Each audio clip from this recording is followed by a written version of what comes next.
All right, you guys wanted this shit. Here it is. Not just any sales roleplay, the sales roleplay where you will learn how you can actually fucking close people by using pain. So many times I get asked, so many times I see closers that are not able to just create even the minimum amount of pain in the prospect. This is why you're not fucking closing, dude. You're focusing yourself on how to be a great dude at objection handling, reciting shit like heavy is the head who wears the crown, whatever the fuck that means.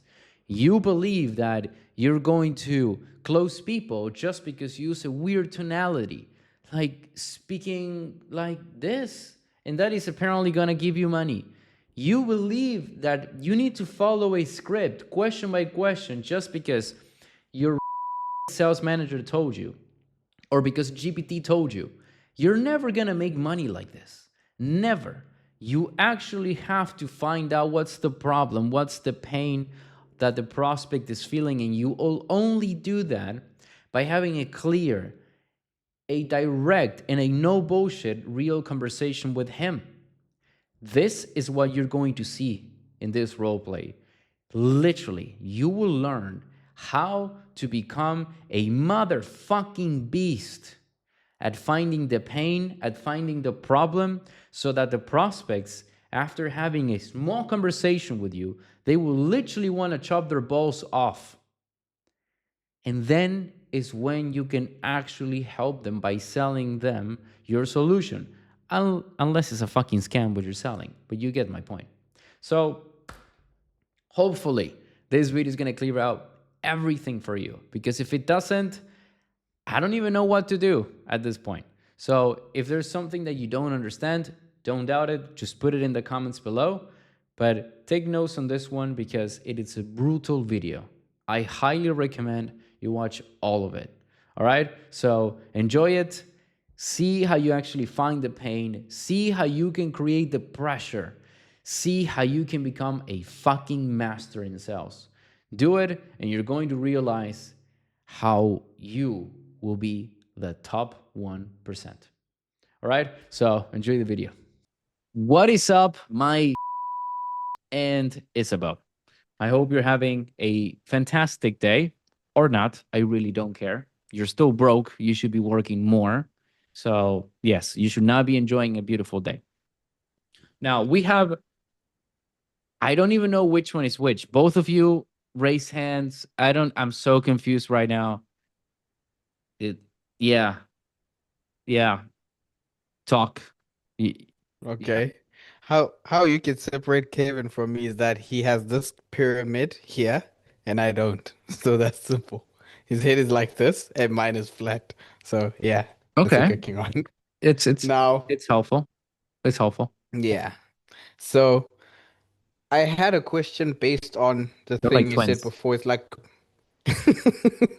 people who hop on a call are either stupid, they're lazy, or they're super egotistical.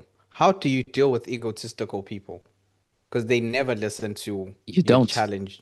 Well, you don't, because you don't challenge them with your words. You challenge them with their data. Okay, that's why we do the data gathering. It's just we show them the data, so they're like, okay, yeah, fuck, and Let's that's it. say, let's say you show the guy the data that, hey, you're not where you want to be. You're still at this job. You can't buy your mama house, XYZ. And then the dude says, nah, this is not affecting me. I mean, I consider myself successful. Is that when you change your tempo?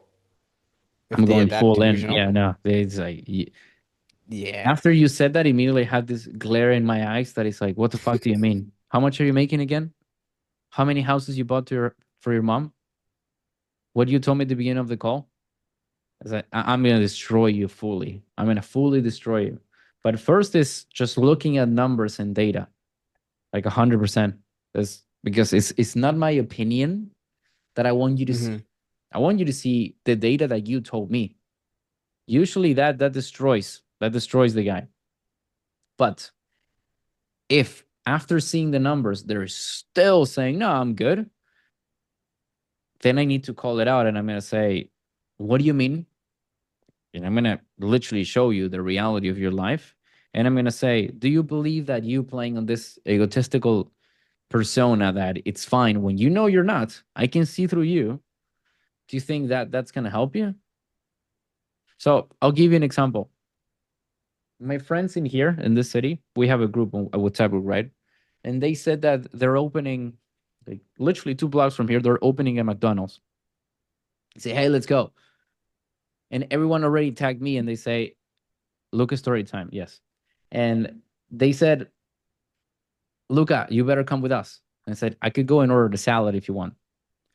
And everyone, of course, everyone put me gay, right? It's like gay, gay, gay, everyone, everyone. So my answer was yes. I'll see you guys in a few years. And everyone like super triggered, right? It started putting, I don't even want to live that much. I'm fine. I'm just happy. I want to enjoy life, right? And my answer, Isabel, don't listen to this. It's like,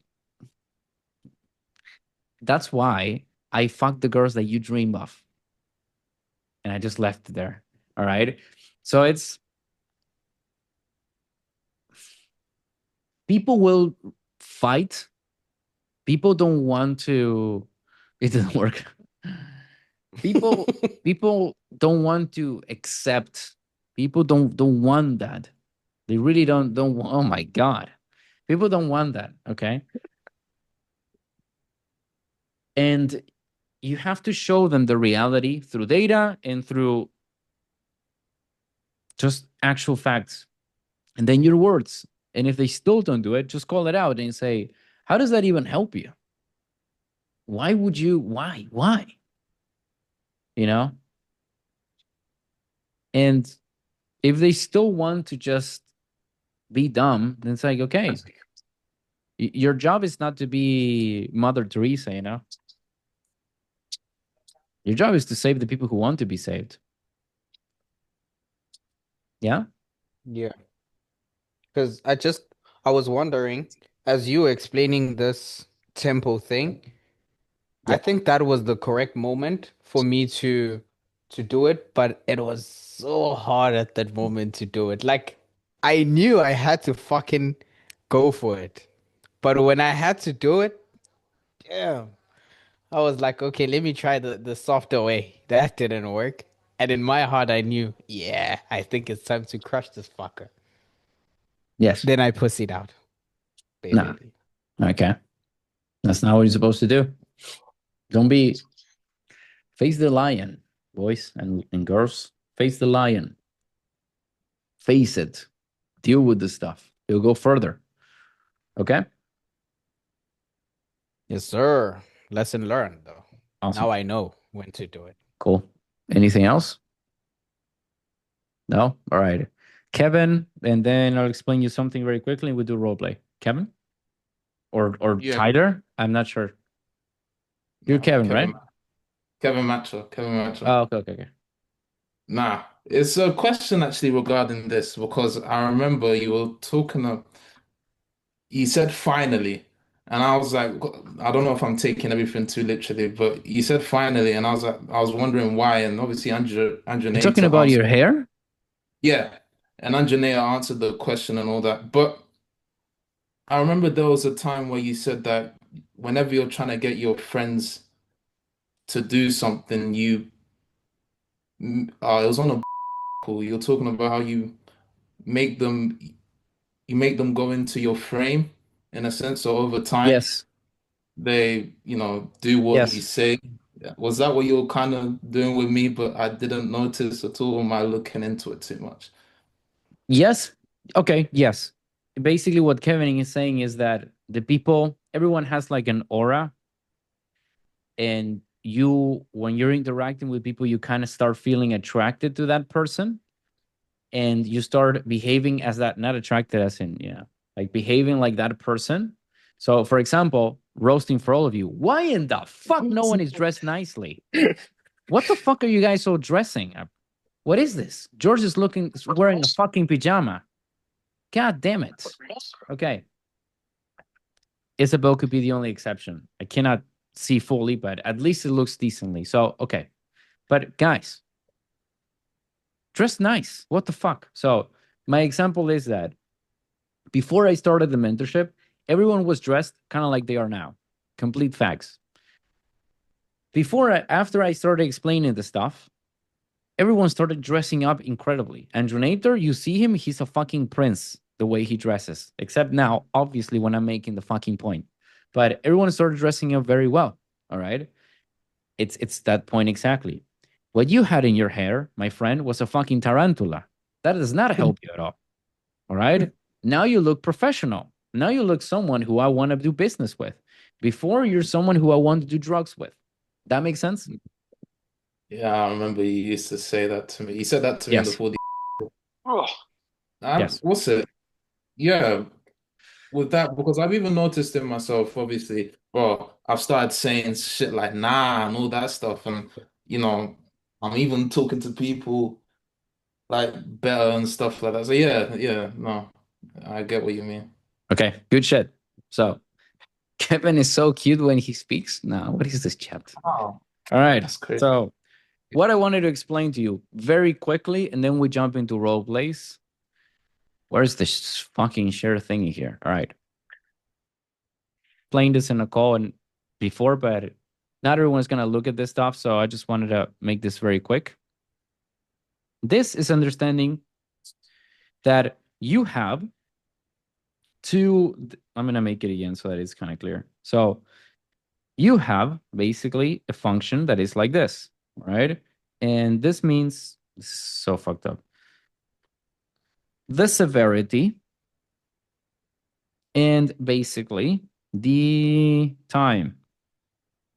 So what I'm trying to explain with this is that when the call starts, time 1, the severity is also at 1. But as the call goes, I'm starting to become more severe. Okay, as time also passes. Severe is basically, it's not the same to have a conversation with someone when you say, why do you feel like you're in this position? Versus, why in the fuck are you allowing yourself to be in this position? So that's what I mean with severity. And when you start a call, you're going to be at this point, which is persona number 1. Persona number 1 is a typical, hey, how's it going? Great to meet you. So yeah, I mean, not like a retard, but you're gonna be very agreeable. You're just gonna ask questions, not challenge. After that, as you can see, I'm gonna mark it again. I'm gonna do it with this. As you can see, as the call progresses, this starts to change, right? The way that I am behaving on the calls. So this is gonna be because you're gonna have delta number 1, which is going to be this section and this section, as you can see here in blue, which is basically where I have a change in my behavior, all right? Because I'm gonna be seeing a pain, a problem of the prospect we're gonna go in deep layers here. So this is gonna change how I'm acting. I'm not gonna be all friends and laughter after they tell me about the problem. And then the second one is gonna be the second delta, which is gonna be the change in behavior as well, that I'm gonna be even more serious because I'm just gonna label them very hard as someone who is successful and someone who's ready to take action, someone who's not gonna fuck around. And I need to be serious with that. So I'm getting more and more serious. So by the end of the call, I'm basically persona number 2, which is someone who's very serious, very committed in comparison to this guy who was sunshines and rainbows. Okay. What you don't want to do is mix this up basically by being sunshine and rainbows at the end of the call, unless it's not needed, where basically you're like, yeah, I know you want to think about this, but how do you think that's going to help you? That you're not that guy. You cannot be that person, especially after the labeling and the problem that they have. You have to tell them, what in the fuck do you mean? Your life sucks. So that's one. But at the beginning of the call, okay, you cannot be the serious guy. You cannot be, so talk to me. What's going on? Yes. Okay. You're making exactly 1.340 numbers per second. How does this is going to help you in 2.34 months? What have you cannot be like this. What is with the autistic robotic? So you have to understand how to be on each side. All right. So be careful on this. So yeah, that's what I wanted to explain to you guys. And yeah, did everyone understood this? Is it clear? Yeah? Awesome. Yeah. Good shit. Makes sense. The chat is accurate. Okay. Aiden Rem PS, you wanted to say something? We're back after some tea and biscuits with my beloved friend Aiden Ram PS. So let us begin, my friends, with a beautiful role play. I'm going to get the wheel of names. So we got Isabel, short little, who also Jaden. We got French fuck. We got Puerto Rico baby. Well, actually, we got Enrique Iglesias. I'm going to call you Enrique Iglesias. It's actually hilarious. Enrique Iglesias. We got Amro. I should not put Amro. Like, I have to give you a break. It's unfair. We got Izzy. And we got Andrea Nater. So, okay. What does that mean? What does that mean? What? Why does Andre get the nice name? Can I just be the Gunator? Oh, you cooked. That's why I paused. Yeah. It's like I didn't know what to say, but yeah. Yeah. Okay. So let me share this. Jared's name? You mean Enrique Iglesias? You don't know who Enrique Iglesias is? The president, right? Or am I tripping? Oh, what the fuck? Am I Oh my tripping? God. I'm not even, oh my God. So we got Jaden now. Jaden is the, I'm just gonna put it like this. With Oh, this, it's the typed it singer. like this so that we don't have problems. So, okay, everyone, let's see.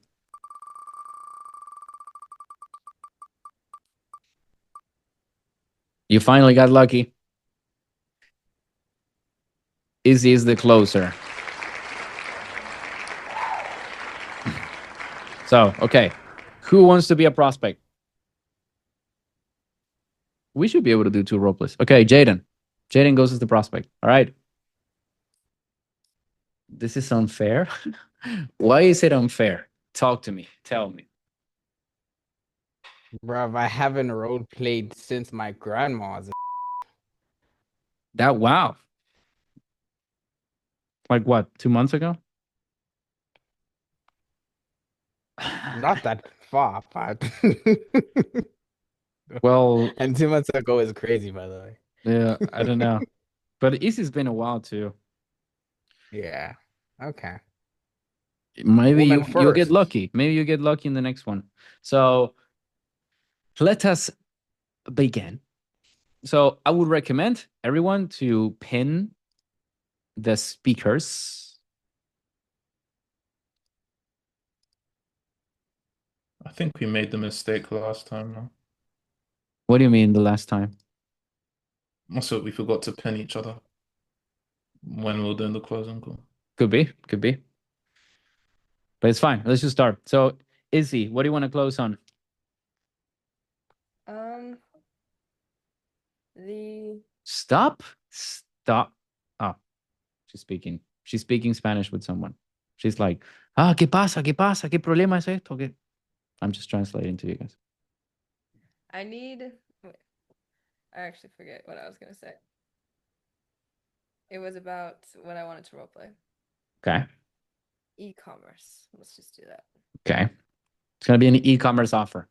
So, ay, Jesucristo. All right, let's begin. So, whenever you're, yes. My screen doesn't allow me to pin multiple people for some reason. No, I don't know if anyone knows how to fix that. It's you like can only one person. just click on the 3 dots. What do you That's what I mean did. you can't? It says Make sure replace you're on pin speaker instead view. of add pin. What? True, true. Make sure your view is speaker, not gallery or multi-speaker. Nah, I sent it in the chat. Just find that. it's speaker. Speaker is still. So, we're going to start with e-commerce. Isabel, show us how you close. Go from the Yes. intro. Forget. It's not different. All right. Hey, Jaden. Great to meet you. You're muted. Great meeting you, Isabel. How you doing? Awesome. How are you? I'm doing fantastic. Awesome. Well, let's see how we can increase your commissions with e-commerce. So basically, the way this is going to work. Nah. forgot This is bad. So increase your commissions. How do you know if he's even So- making commissions? So It then the doesn't- second is kind of clumsy. You're saying awesome. How are Yeah. you? It's like more direct. Jaden, great meeting you. I'm Isabel Pais, the advisor of whatever the fuck I want to say. Yeah, awesome. Let's see how I can help you. See if we can help you make money with e-commerce. All right, cool, awesome. Well, you can start like that. Way better than I don't know what that was. Also, more I confidence, totally girl. forgot how the intro worked. Yeah. Sorry. What? Why are you speaking like this? Yeah, Isabel. Can you Just hear me? basically, we can hear like this. That's how I'm talking. Yeah. No. You Okay, gotta got it. speak a bit louder. All right.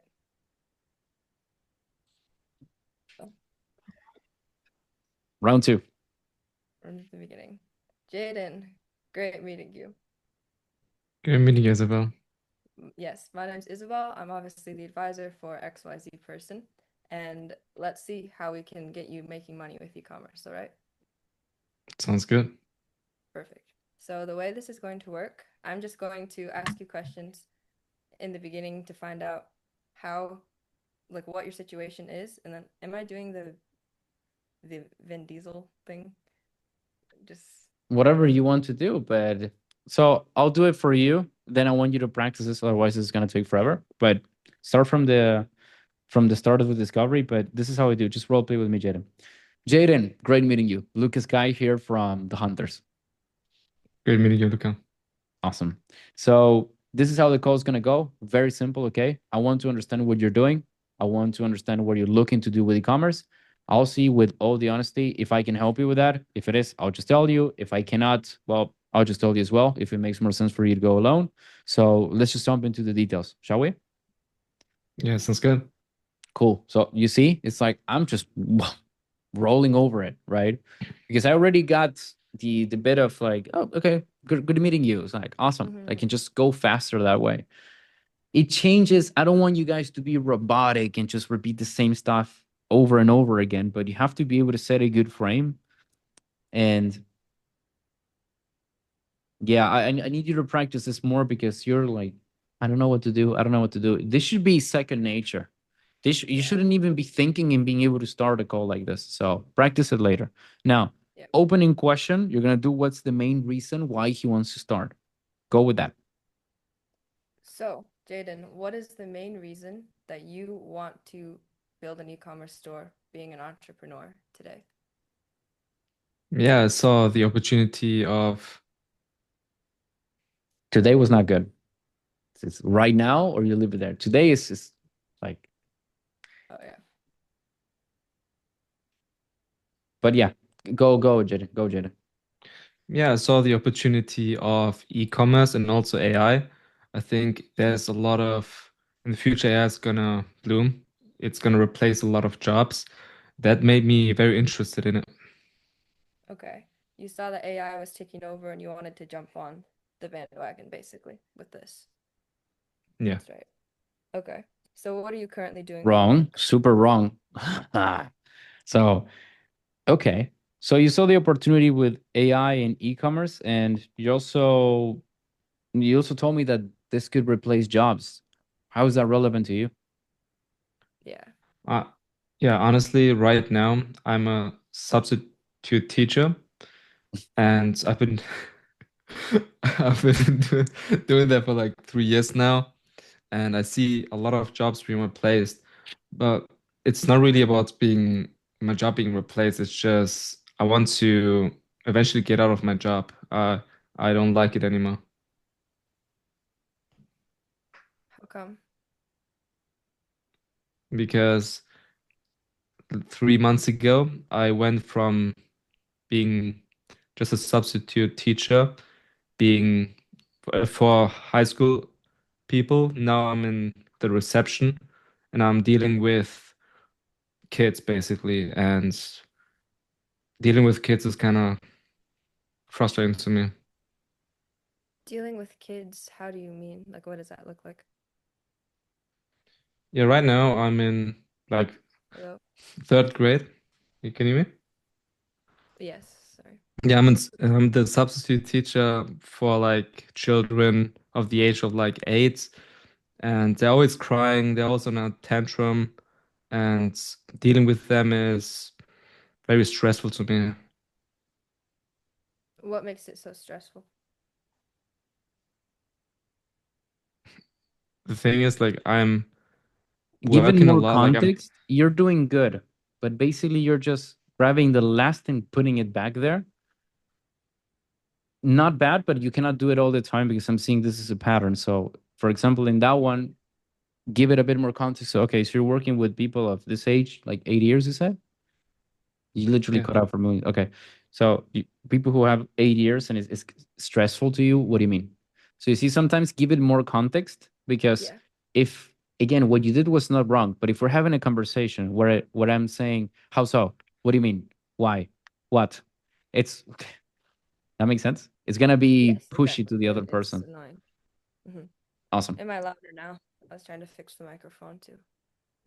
Not really. I can hear you like this. Am I louder now? Yes. Like, if I just talk louder, is it fine? Or is it Yeah. just because I'm talking quietly that it sounds bad? Yes. Okay, I have a sore throat, that's why. I'll just try to speak louder. But yeah. Okay, Good try. so you work with 8-year-olds, and because they're throwing tantrums and they're crying, they're stressing you out. That's right, Yeah. right? Yeah, that's right. How does that stress you out? Yeah, the thing is, like, I'm teaching as well, class, but at the Mhm. same time, a lot of kids are crying, they're on a tantrum for no reason. Like, a lot of them, I'm teaching like 30 kids. So I have to do both teach, I have to look at the kids, and they're they're always doing some stupid shit. So yeah, it's affecting my mental health as well. You're teaching, and at the same time, the kids are screaming and they're doing something stupid and they're crying. How you said it's affecting your mental health in teaching. Is it affecting any other areas? No. Okay, so I'll show you. You did the worst mistake of ever. You didn't tap into. You can tap into two things. What is the stupid shit, and what is affect? How is it affecting him mentally? You just ignored that, and you went, "What about it? Something else?" It's like Yeah, he's giving you the reason. So, real way of going is, so they're doing stupid shit. What do you mean with that? Yeah, they're like toddlers. If they want something, they're always crying, but oftentimes they're just fighting, they're just throwing things at me like they're pencil cases or whatever, like objects at me.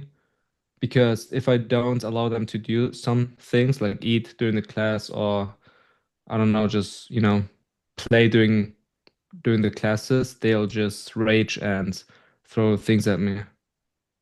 Anything else that they're doing? Anything else? They're just always playing around during the class. Like while I'm teaching, they're not paying attention to me. And when I'm calling it out, it's they're just running around. They're not really listening to me. They're always crying. Like they just want to do the things they want to do. They never listen to me. So yeah, it's really hard dealing with these kids. Okay, that's how you're dealing with them, but they are doing a number on you as well. You said this is affecting you mentally. What do you mean? And now you go with that, right? that's what I was going to ask. Yeah, makes Go with it, sense. Jade. Okay. Yeah, the thing is, my real, like, I'm the substitute teacher and I'm working way more. Like, I'm teaching way more classes. And at the same time, it's also my fault that these kids are on a tantrum, they're crying, they're not doing the things like listening as they're supposed to. So I'm even being at fault by the teacher when I'm not really making them listen to me, if that makes sense. How is it your fault when they're being bad behaved? You gotta ask my teacher. I don't know. That's a mystery to me. So are you getting blamed for the kids not behaving? Yeah. Who's blaming you? Yeah, my teacher, like the main teacher. What do they say to you?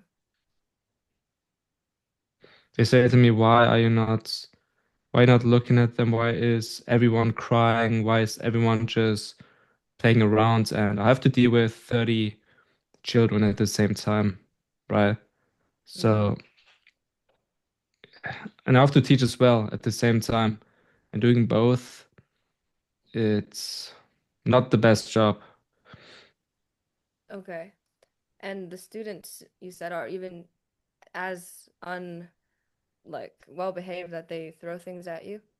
Nah, And yeah, I don't know. what are you going with this? I'll show I you. was going with I'll show you. I'm So you're in this job that your coworkers are putting the blame on you, pointing fingers, and you're also in this job where the kids that you're taking care of are going tantrums, throwing things at you, crying.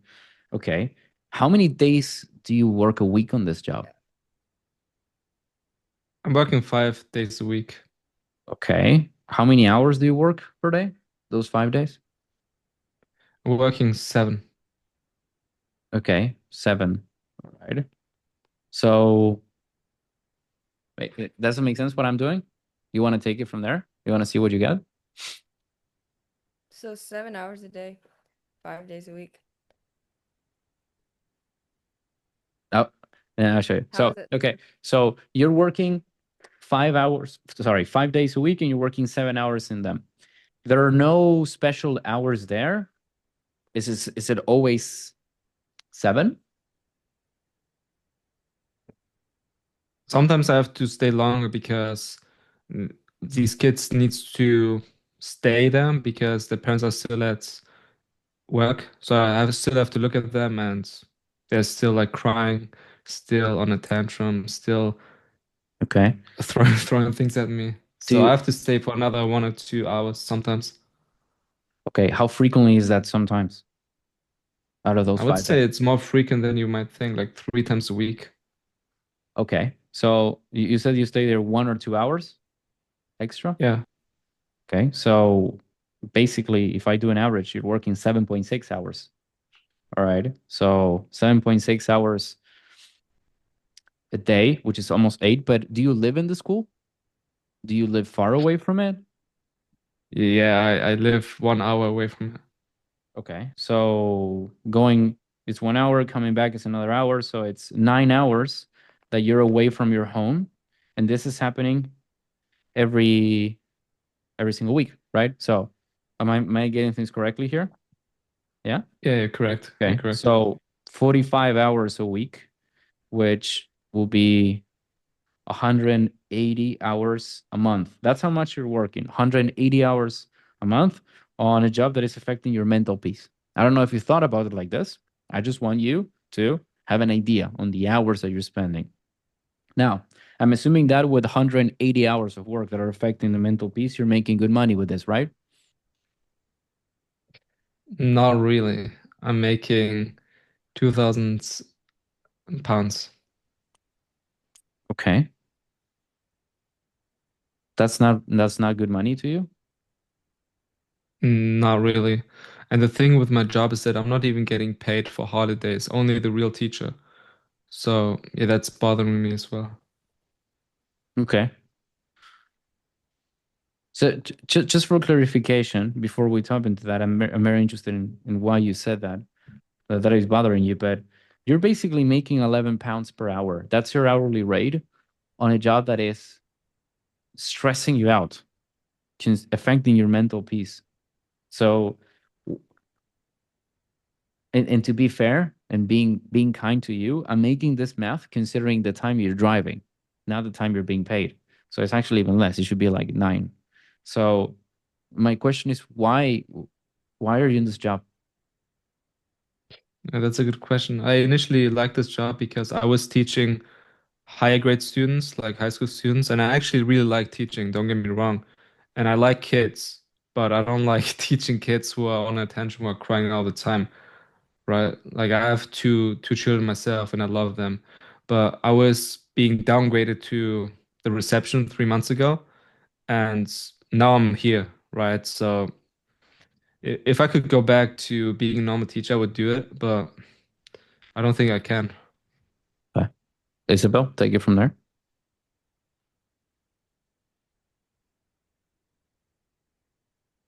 You're lost. You're muted. Nope. All right. So in the meantime, Isabel figures that out. Wait, am I still muted? Oh, okay. There we go. You're back.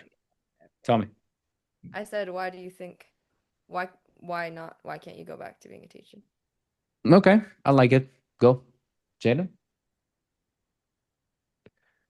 I can't because they told me that I can't. I can't anymore. In this school, they told me that I have to be a receptionist and I just have to deal with these kids. So it's very unlikely that I'll get back to working with these older people. And you've been doing the lower job as a receptionist or a substitute teacher for how long now? For 3 months. Okay. And if you wanted to be a teacher, why didn't you just get another teaching job at a different school or something? The thing is, that's a good question. I've been doing this for like 3 years in this school, and I've already kind of established myself here. And if I go to another school, I have to work from scratch. And I like ecom as well, don't get me wrong. Yeah, I want to be an entrepreneur. That was always my vision. So I want to have like a clothing brand as well. So I think this is the perfect opportunity since I'm here to capitalize on AI, on ecom, and get out of my job. So it's not like I want to have another job for the rest of my life. Okay. Where did this vision come into place? Like, have you done anything for e-commerce before?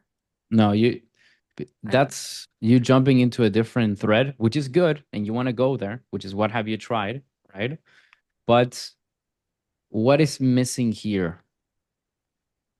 The end of him going back into a teaching position. So, Mm, mm, like, you could shut the door on that. Is it an option for you to do teaching again? yes, I would shut all the doors on that aspect. I think we kind of did. It will be weird if he tells me, "Yeah, I want to go. I want to do." Like, I don't see him doing that now. If you are doubting, you can just double tie that. But what haven't we got enough of? Maybe with that glue. Anyone? Was it the mental health still, or just this tangent? I think It, the it's mental health getting there, but okay. But what are we not getting enough here? pain. Okay. So combine those two and create a question.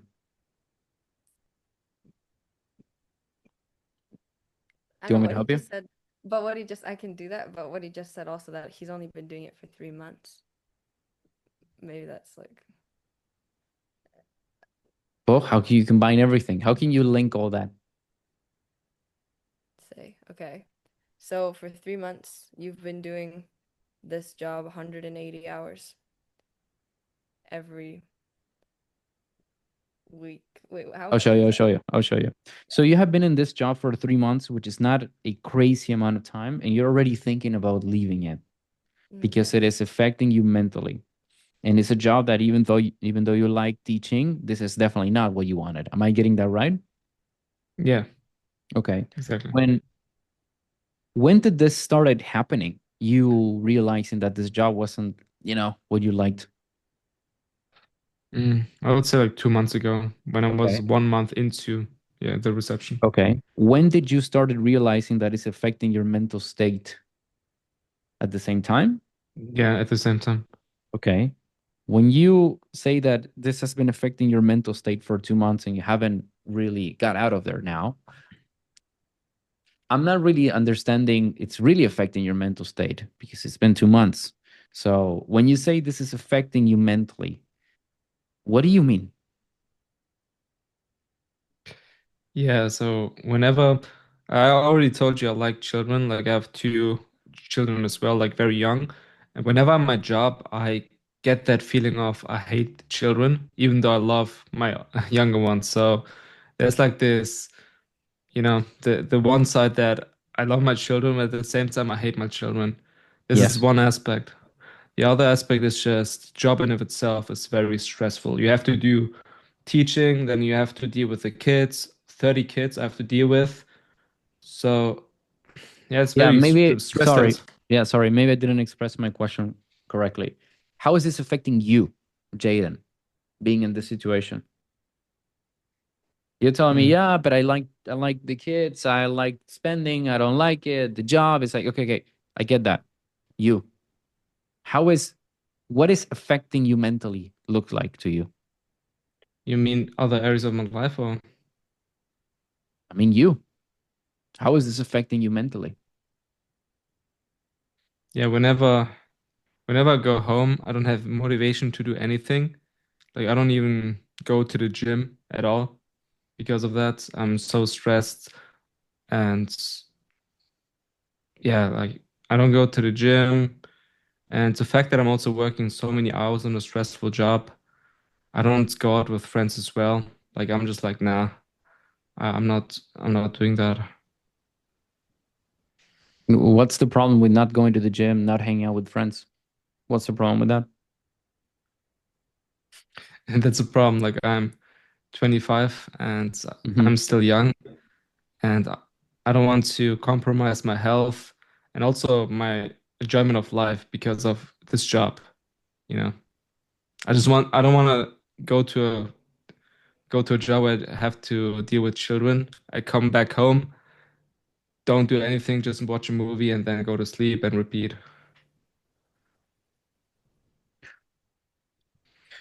So you don't really want to have a life where you are not taking care of your health, you are just not doing anything because you're stressed and you're missing out on things is basically what were you trying to tell me? Yeah. Okay. I mean, obviously I get that, but on a personal level, what's wrong with that? Why to you Maybe that's not because acceptable? Yeah, that's a good question. I think it's because I know that I can do more. I want to be an entrepreneur, someone who can make hundreds of thousands of dollars, have financial freedom, locational freedom. This is another aspect, right? The higher self, a higher version of myself. And Yeah. I don't see myself as a man dealing with children for the rest of my life as well. So Okay. I want to, have ecom at the same time, don't have that stress, go to the gym, do hobbies which I like boxing, for example, and also go out with friends whenever I want, and not just be stuck in this job dealing with children. Okay. So you could be doing boxing that you like, you could be having fun with friends, you could be doing taking care of your health. Yet you're in a job where you feel like you're stuck with children that is causing you stress and affecting you mentally. How do you feel when I say that? I feel like shit. I feel like shit. Why? Because of the $100,000 you're not making, or why? What do you mean with $100,000? Well, you say you could be making $100,000. Oh, yeah, that too. That too. I could be making that as well. So yeah, both. That too? Are you just making up things, or like do you what do you feel genuinely No, for I feel for like living a shit. I feel life? like shit. I don't want to do Okay. that for the rest of my life, generally. Okay. You do realize that right now you're living that life. It's gonna require you to change it, right? Yeah, yeah. Why would it be different now? Do you see? It's Different now, yeah. Boston, and then you can take it from there as well. But do you see how the pressure I'm putting on him?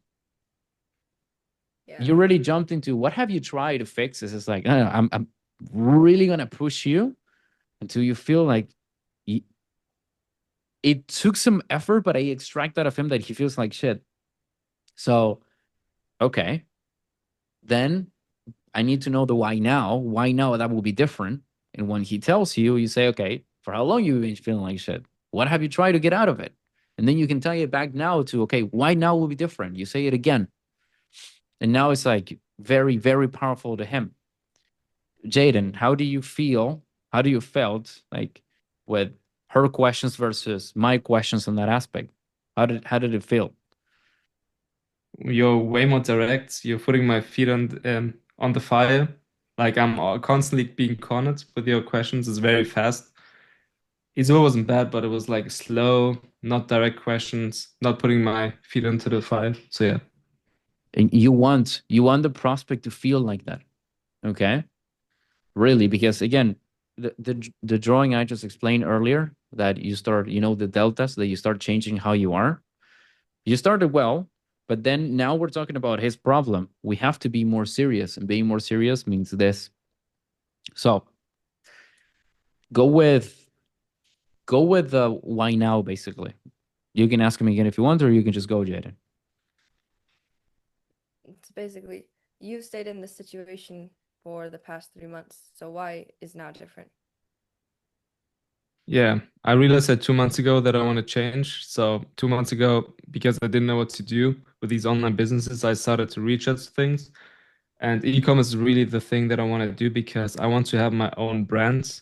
Like just like I said, in the clothing brands, it really resonates with me. So yeah, I did some research for 1 or 2 months, and 1 week ago I booked this call. So yeah, now it's different I understand about the e-commerce that you're looking at, but what for you personally makes you decide you're finally done with this situation and you're gonna fix it? Help you fine tune yourself. None of the things that I talk about are necessary for you to be productive. George, mute yourself. Necessary, but always. Jaden? What specifically? That's a good question. Yeah, it's just I don't want to be in this job. I realized that 2 months ago. I tried, like I did some research, and no, I have to take action now because if I don't take action, I'm gonna be stuck in this job for the rest of my life. So that's not something I want to do Why would you be stuck? Why not push it off for another 6 months or another 3 months? because speed is money. If I take action now, I can start making money faster. I can get out of this job faster. I don't want to deal with children anymore. So why didn't you take action and like do something with the e-commerce store like 2 months ago when you Not realized bad. this? I'll show you how maybe you can help him, because I don't know if Jaden is perfect prospect.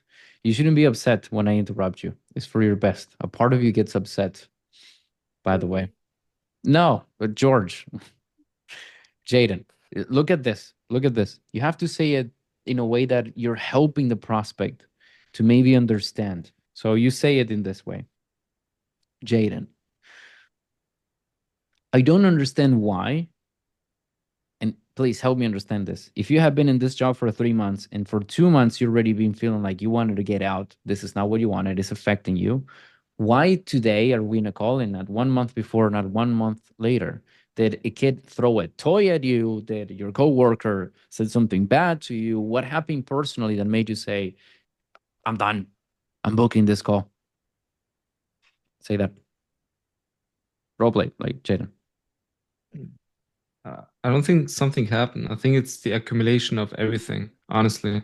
Like I wanted to get out 2 months ago and I did my research because I didn't want to immediately book a call with something that I don't know.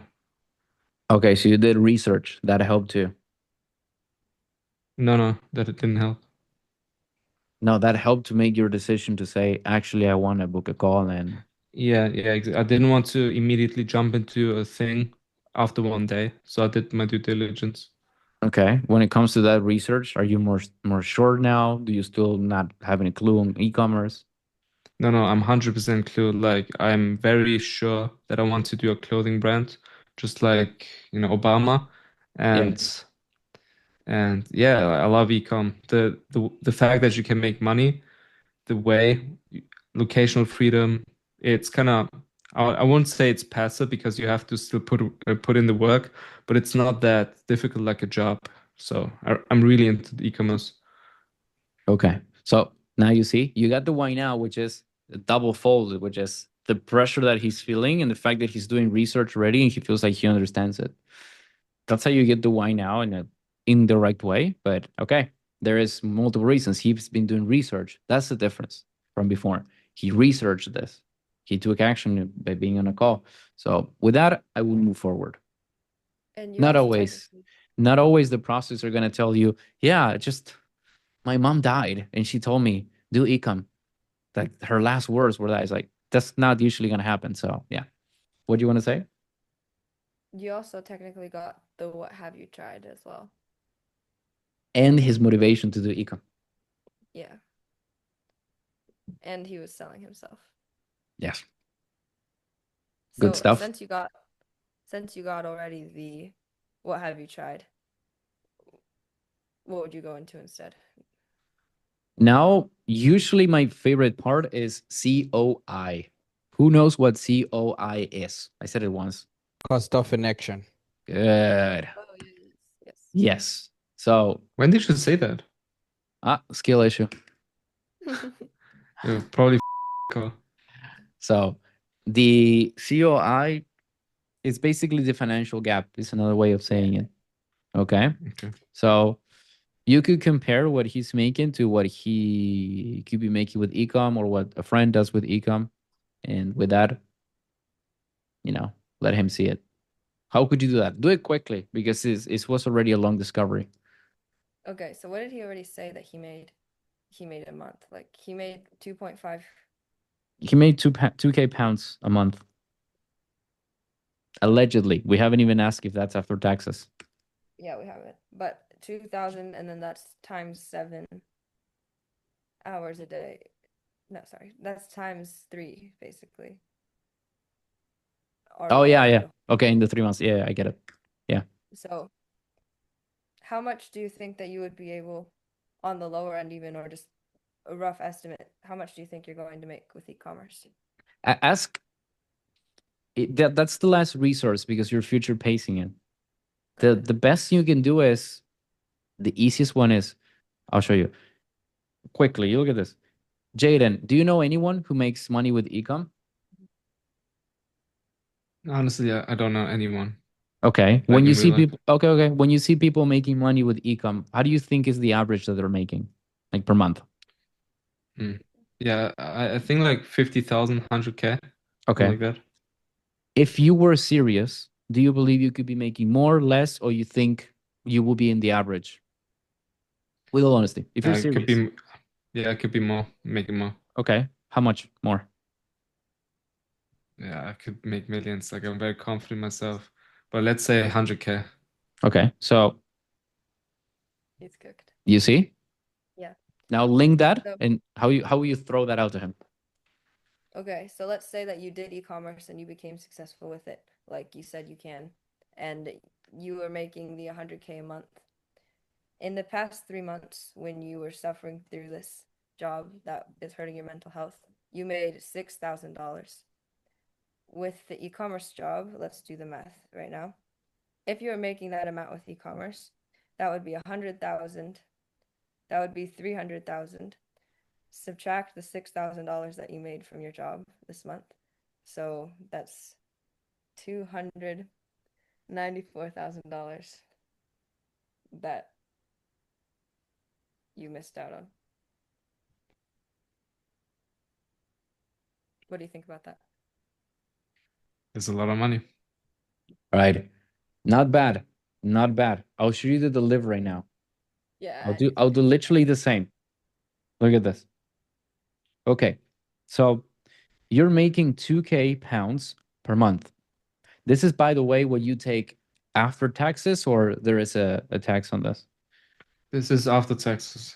Okay, so you're making 2K per month. You have been working in this job for 3 months, so overall you made 6K. Is that correct, or something changed before? No, it's 6K. Okay, so you're telling me that if you're serious with e-commerce, you could be making 100K a month. So if by obvious math I do this in 3 months, that is 300,000. Okay, now if I compare two paths, which is you just being the substitute teacher, all right, versus you being serious with ecom, the difference between both, between making $6,000 in 3 months versus $300,000 in 3 months, is 294,000 pounds. That is what you could have been missing out, what you could have left. Now, being realistic with you, Jaden, I doubt that you're gonna start next month and make 100,000. Okay, let's be realistic. But if I take 10% of that, that is 10,000 pounds. So if I just play with 10% of that number, just in this last 3 months, you missed out literally on 24,000 pounds. So I want you to see that every month this is costing you money. Is this clear? Is that revenue profits? What are you talking about? What were you talking about when you told me 100K? Yeah, I think it was revenue. Okay. How much will be the profit? I don't know the average. Let's say 30K out of it. Okay, it's 30K. 30%. Okay, it's 30K. Yeah. That's 90,000. That is Yeah. 84,000 that you're missing. Don't try to play smart with me, brother, because I am showing you how much money you're losing. You're telling me, oh, it's revenue. Dude, you're losing your money doing a job that is causing you mental problems. It's affecting you in a way that you don't even want to be there after 2 months. And you're trying to look for a way out already? Do you want me to end this call right now? No. I was just curious because I always hit these numbers about revenue profit. Okay. But no, 30K is a lot. I need to know that you're serious with this. Yeah, 100%. Why would you be serious with this? Because I'm leaving a lot of money on the table and I don't want to stay in this job. I want to be an entrepreneur. Okay. I know I'm being hard ass with you right now. I'm being very direct, but we don't work with any random people. We work with people who will fucking win. That's who we are. We don't fuck around. So if I see stuff like this, I'm immediately going to jump at it and I'm going to hold you very accountable to that. Okay? Yeah. Yes? Yes. Okay. So do you see I'm not telling you to be like this necessarily. This is just how I am sometimes, but I don't fuck around. It's like, okay. Can I say something? Yeah, of course. Yeah, the thing what I realized with Luca is that he is more, like compared to us, more of an authority, but also sharp as attack. Like you cannot let anything slip. And also like he's pressuring you, so you cannot play around with Luca. That's the thing. Yeah. Good analysis. Good one. All right. I'm not saying that you necessarily have to be as an attack dog like I was, but I want you to see I don't let you slide stuff. Unless I already know that you're basically going to be selling yourself to the idea. But if you're making 2K a month, you're probably not going to have enough to buy this. So I need to really, really make sure that you're in. So yeah. Also, there's a way. Let's say you were a prospect who might happen. Just I wanna help you guys in every scenario. Some prospects, if I really talk to this in this aspect, I really don't believe anything would happen. Never did. But if the prospect says, "Why are you talking to me like this? Why are you like this?" Let's say he wants to get combative.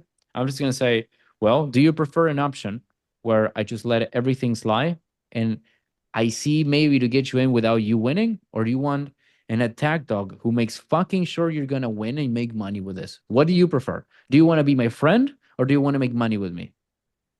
And that's like, yeah, okay. So I can still flip it anyways. Yeah. But it's just going forward. The only way is going forward like an animal. But overall good. So this is clear? Yeah? Yeah. This Okay. way doesn't hurt trust, right? No, the opposite. At most, he's gonna say this guy is a complete dickhead. But if I make money, I'm gonna make money with this guy. Yeah, exactly. So yeah. Yeah. And it's better to be authoritative and everything like this Yeah. versus being friendly. Exactly. Switch it. Exactly. So Okay. you're missing one more part. What is that? Is it the labeling? Yeah. Let's do the labeling and let's close it. Okay. So that person who you said makes at least the 30K a month with e-commerce, scales to the 100K a month with e-commerce. What do you think it is about them? What do you think are attributes of them that allow them to be successful? That's a good question. Yeah, they have the right knowledge. They take action. They're not lazy. They're disciplined, and they don't procrastinate. Okay. Have the right knowledge, take action, don't procrastinate, and they're disciplined. What about someone who never even starts an e-commerce store? Let's say a normal 9 to 5er. What's the difference with them? Explain them. Yeah, someone who doesn't take action, someone who is lazy, always doing the same thing, like repeating the daily actions, like going to work, commuting, going back, sleeping, yeah, something like that. Okay. Isn't that your So- life? Yeah, that's what I say. You want to stay like that? No, I want to be an entrepreneur. You want to, or are you going to? I will. You sure? Again, change that response. Yeah. Yeah, I will. I'm going to. How? By doing like a clothing brand, like e-commerce. Okay. When?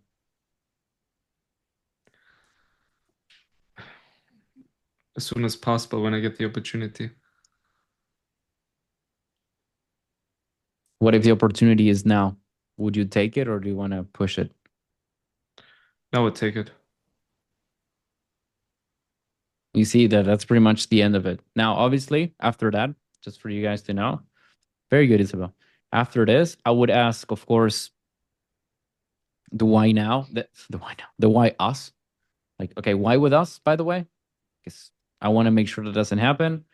I would probably ask if he has the time, like if he's gonna make the time for this, because he's like kind of packed already. And I'll probably pre-handle money because 2K. It's like, so showing that to you guys is probably the most interesting one. So Jaden, let's say that you have that opportunity, whether it's with us, it doesn't matter. My point is, let's say you have that opportunity, and that opportunity actually requires an investment of time, of effort, and money. As soon as you see a challenge, would you back off from it, or would you figure it out if it's a big challenge? With all honesty. If it's above my budget, I would do it. But if it's like crazy, like 30K, probably not today. No, don't worry. I'm not asking you to sell a kidney or anything. And again, us, anyone else, you told me that you wanted to work with us, with Obama, because it's like, yeah, this people know. So I want to make sure that you have the fire inside you, right? The typical, for example, I'm gonna make a random example. Let's say that working with us is, I don't know, 2K, and you have 1.999.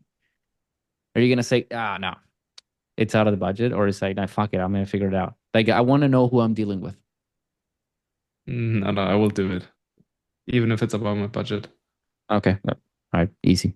He jumped easy into that one. You see, it's like, I'm gonna call it out. It's fine. If this is a pro one, usually the way that I pre-handle the stuff is kind of like in the middle or after. Pre-handle the money. You guys should know this already, but just reminding you guys. I'm gonna be pre-handling this in the middle of the pitch or at the end of the pitch. Okay? Because if I do it now, I am robbing him of one good opportunity, which is what? Anyone. The feeling of buying. Yes, yes, but something else in there. Didn't understand. So What's the question? what I will be killing is that my next question would be, okay, what do you think you need to make sure this will work? And he's gonna say, I need guidance, I need a mentor. And then, okay, but if I say, okay, working with us is gonna require something, would you have the money? It's like I'm already putting that thing on the table. And I don't want to do it. I want him to ask me for that. That makes sense? Like that's the only con with this thing, like the only bad thing about it. So I would the money itself, I would wait to push it a bit more, but I'm definitely pre-handling it. Unless the guy is super broke. This guy has the attitude, so it's different. But someone who's super broke from the get-go, yeah, I can probably say something about it like, hey, I don't want to be a dickhead, but how are you gonna make it? So yeah, you gotta make it. So overall, good. Thoughts, takeaways on this? Let's Can I say Um, something real quick? 9. Nah, I'm kidding. Tell me. Uh, First of all, I played a very easy prospect. Should I do it or should I play a harder one? No, I think you did well. I think it's fine. It's just that you guys are nuts when you play prospects. We already discussed this the other day. So it's like, I think you did fine. If you want to sometimes add a situation in there, you can always do it. But so as with everything, is the answer is in the middle. You don't want to be, yes, I'm ready to buy, and you don't want to be, I'm gonna need 45 minutes of objection handling. It's in the middle, which is I'm kind of scared of making a decision, kind of want to pray about this, the typical random ass stuff. So yeah. Yeah. Takeaways? Anyone? I was wondering, Tell me. with the kids, would you ever go into that, like how he has these kids, whatever, that he loves his kids and now he's hating his kids? Like the passion that he feels for them? You mean? Just the pain there, I guess. Well, the pain of what? Of a situation? Yeah, because how you We get did. more detail. So yeah, we did. I mean, he said that I pushed them to give me more answers on the same topic, which is what's happening. Why is that a problem? Well, because they're throwing stuff, you know, they're crying, and the coworkers are pointing fingers at me. So now he's combining two things, coworkers and the kids. So it's like, okay, these two things are attacking you. Yeah. What is the problem? Yeah, it's mental. It's like it's Yeah, affecting me. I meant his two kids. Like he said, his two kids. Like we could maybe gone into that he said because he has these kids at his work who are being annoying, he's starting to hate kids, and he's like taking it like with his kids. He even is starting. He loves his kids, but he said he's like starting to hate them or something. Did you said you had kids, Jaden? Yeah, I said that. Holy fuck, I did not even heard that. No, I did not even heard that. If I would, this is a perfect example of showing you that even if I'm very sharp, I caught everything. I didn't sometimes. So it's a perfect example. Great. If I would have heard that, I would have said when he said, that he's hating kids and he likes them, I would say, is this affecting the way you see your own That's what I was children? thinking. So yeah, absolutely. Because he said 100%. it was kind of. He said that's what he said, that he Good. was starting to like dislike them or something. Good catch. Good catch. Actually, I didn't say that, but when I said I like my children, but I don't like these children, I kind of felt this, like, how do you call that? I mean, you could have asked, do you see this affecting you, how you see your children? That would be perfect there. Yeah, no, I did not. Yeah, absolutely. Great point, Isabel. I just skill issue from my side. I did not heard that at all. Otherwise, I would have said it 100%. Yeah. So, Tyler, George.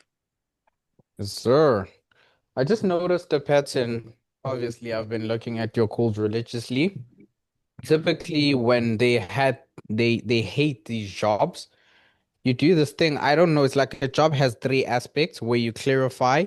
Obviously, it's the time. Obviously, it's the money. but you clarify this job, and when they hate it, you just give them that flash on a bit to say, okay, you clarify on how it's affecting Jaden, then you leave it there, and then you go to the money, to the time first, and then you break it down on how much they are working at this job, like how you did with the month. Then you go to the money, and then you break it down all the way to the hours. Then after that, you close that door, and then that's when you come back to this job to make the emotions much more, which will Yeah. press them, which is something that I've just had a aha moment of now. So yeah, I was Yeah. cooking. Good. Yeah, I make sure that they see the full clarity because I need to see it too. But why they wouldn't want to stay in this job. Otherwise, they would just stay in the job, right? I need to shut down that door. Otherwise, when they say, I will need to think about it, they genuinely will have a reason to think about it because they can just go to that job. Yeah. Yeah, because I like that you shut it down and then you come back. Since you're not staying at the job, how has it been affecting you? Then you bring it the emotional side back after you've shut down that door. As you've said, after you close the door, you need to give them that emotional leverage to be the fuel for them to walk into the new door. So yeah. Yes. Good shit. Good shit. Good takeaway. Little Judge. Yeah. So I'm curious about the money pre-handle because the old one was, you know, are you the type of person to when you hear the investment, you do this or this?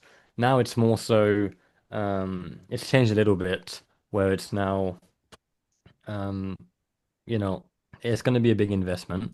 When you hear it, you might have an excuse that pops up. What are Yeah. your thoughts? How are you going to handle it? Why have you changed it, basically? There, I think your question is answered with no, I haven't changed it. It's just how I am speaking. So I'll give you an example. When you see a friend, you Hmm. usually don't always say, "Hey, what's up?" Sometimes you're like, "Hey," or "George," or "Yo." Okay, so it's multiple ways of doing the same because the reality Okay. is if you're doing things correctly with the right intention and the right energy and vibrations from the universe and you're manifesting the stuff into existence, you should be basically, portraying the message good. So I would always do this, by the way, before I drop the price. There's going to be an investment, an objection might pop up. Which one do you think is going to be? I'm always going to do that. But if I see Okay. someone who is already kind of pressed with the money, I'm going to bring it up even early. I'm going to say, there's an investment with this, and you're pressed with money. What's the thought process here? Because at the end of the day, it's not my thing. It's not how I say it. It's how they are going to figure it out because I'm not going to pay for the mentorship. That makes sense? Yeah. Yeah. Would if that happened and you realize they're kind of broke, do you do it at the beginning of the call? And you're like, hey, so you don't waste your time. Hey, there might be an investment, or would you do it when you've got a little bit of pain and a little bit of commitment? That way, when you say, hey, probably shouldn't do this, it's too much, then you have them fight back on why they should come in. When's a good time to discern that? That is the eternal dilemma of the closer who knows how to do this. Welcome, Hmm. because you're going to hop into calls and you're going to see people who say, yeah, I'm making like 1K, 2K. And you're like, I cannot sell a 5K to this guy. So what do I do? Just call it out. Yeah. So that's Yeah. the eternal dilemma. So what would I recommend? The more you go into the extreme of broke, the more chances of you doing it, but it's not a 1-to-1 ratio, which is this guy is kind of broke, so I'm already gonna. No, no, it's like always give them a cushion because you never know. Again, I closed a shit ton of people that had no money because they went and asked for a loan. Okay, so it is doable. The thing is that when you see someone, for example, I had calls where I see guys, in the middle of the jungle without clothes, literally eating a cockroach while they're Yeah. talking to It's like me. you And can't it's do like, this. Yeah. I'm just gonna tell them, Yeah. you know? So you basically just discern it. It's like if they're like Jaden, they're making 2K. They might scrape by. They might have a grandma with a bunch of wealth. You never know. push them to anywhere in a first world country where they can ask for a loan. If there's some African dude with mold on the wall behind, say, hey, you can't do this. You earn 200 a month. You're like Exactly. Tyler. But if it's someone like Jaden, it's possible where you Yeah. can just they'll get a loan. And I guess in that sense, you push them to show how much their life is shit. And they say, oh, by the way, like maybe you shouldn't do this. And then have them fight to do it. And then they won't have an objection. And then they'll actually do it because they told themselves they'll do it. Exactly. It's It's just a the double color of their perk. skin. Absolutely. Yeah, yeah. It's Yeah. just that. Okay. Yeah, And yeah, the last thing I wanted to ask was yeah. based on that, this thing about it pre-handle, I did it in the role play yesterday on the B2B offer. And the feedback I was given from the other closers who, by the way, are trash, but it is a good point, I want to bring it up, is it felt not necessarily salesy, could be the way I said it, but they're like, bro, if I'm a business owner, just get to the pitch. I don't want to be this sales tactics of, hey, if you have an objection, what would you do to overcome it? It's like, just give me the price. What are your thoughts on a very B2B offer where it's just business owners, they just, they want to get it over with? Role play with me. Okay. So you're also a business owner, right? Yeah. Do you do business when the other party is not committed? No. Do you do business when you are doubting the other side of the table? No. Why in the fuck should I? Do you want to give me the confidence or do you want to leave it here? Yeah, I'm fucked. Yeah. But it's just I got that feedback after the the role play. I did that. I can't remember. I've got the recording, so I could always look at it. But it's only after the role play, the prospect who played said, I kind of felt like that was salesy. Maybe I could have just pre-handed it and be like, hey, you're a business owner, right? I mean, sales, you get it. There's going to be an investment, obviously. When I drop the price, like, could I pre-handle it that way by saying, I mean, you're a business owner, right? That's you When I drop the talking with price, fear already in your butt. It's like, oh, I'm gonna get this. So I'm gonna try to. That's like you walking with fear yeah, already, tucking your yeah. tail between your legs. Nah, go Mm, for it. If they want to fight, give them a fight. mm, mm. Yeah. Yeah. So if they're You're like, why are you telling me this? You just say, hey, would you do business with someone that's not committed? And then just go into that if they ever give pushback. Because it's true. I guess you're helping them in a sense. You're always helping them. exactly. Good point. Yeah. It's so difficult to challenge someone who's this direct. It's very Mm, difficult. Like, what can you say? You know? yeah. And if they really Mm. want to do it, like, do you really want to do business with them anyways? Do you think they're gonna pay? Yeah, they're gonna refund. And then you're gonna have a loser commission. Yes. And you know about that one. So You know about refunds. yeah. So Fucking yeah. annoying. The guy today was like, hey bro, send me the call recording. And I'm like, motherfucker. Yeah, whatever. Yeah. No, I get what you're saying it, but also keep this in mind. This is feedback that you got from closest who are bad. You know, if I talk to my Yeah. grandma right now and I tell them that I'm making the money that I'm making and that I am helping you guys traveling all over the world and stuff, she's gonna say, "Oh, when are you gonna go to college, though?" True. True. So it's the Yeah. feedback that you're getting. Why would Yeah. I'm always saying this one? Why would an ant be concerned with you? Why would the boot be concerned with the opinion of an ant? Yeah. Yeah. Good point. Yeah, I had a little bit of doubt. I wanted to get it cleared up, but it's been cleared up. But I knew already. It's like, yeah, you're not a good closer, so I'm I don't really give a shit. But it's good to keep in mind. Yeah, always. I mean, that's good. I like that type of questions. If you guys have doubts with everything, always bring it up. Yeah. You know. So yeah, Cool. good shit. Tyler, tell me. Yeah, last quick question. Like I've noticed with Jaden, he made it good, which is like, yeah, the prospect is stressed about their job. Some prospects really like their job, but the problem could be that they're feeling limited or it's the money. How do you typically approach those? With the approach that you just did to just show them that, okay, you're fucked on the money, you're not making as much money as you can, then you data get on the money, obviously, because you're on the fucking money. Then you go on the time and everything else, then you bring it back to the emotions. How do you go about those if they really like their job?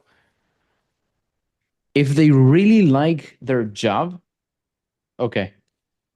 Well, I'm gonna say to them, do you just role play with me? Let's say that's you. You told me that you really like your job. However, you're struggling with the money and I don't know, you're living paycheck to paycheck. Fucking fine now.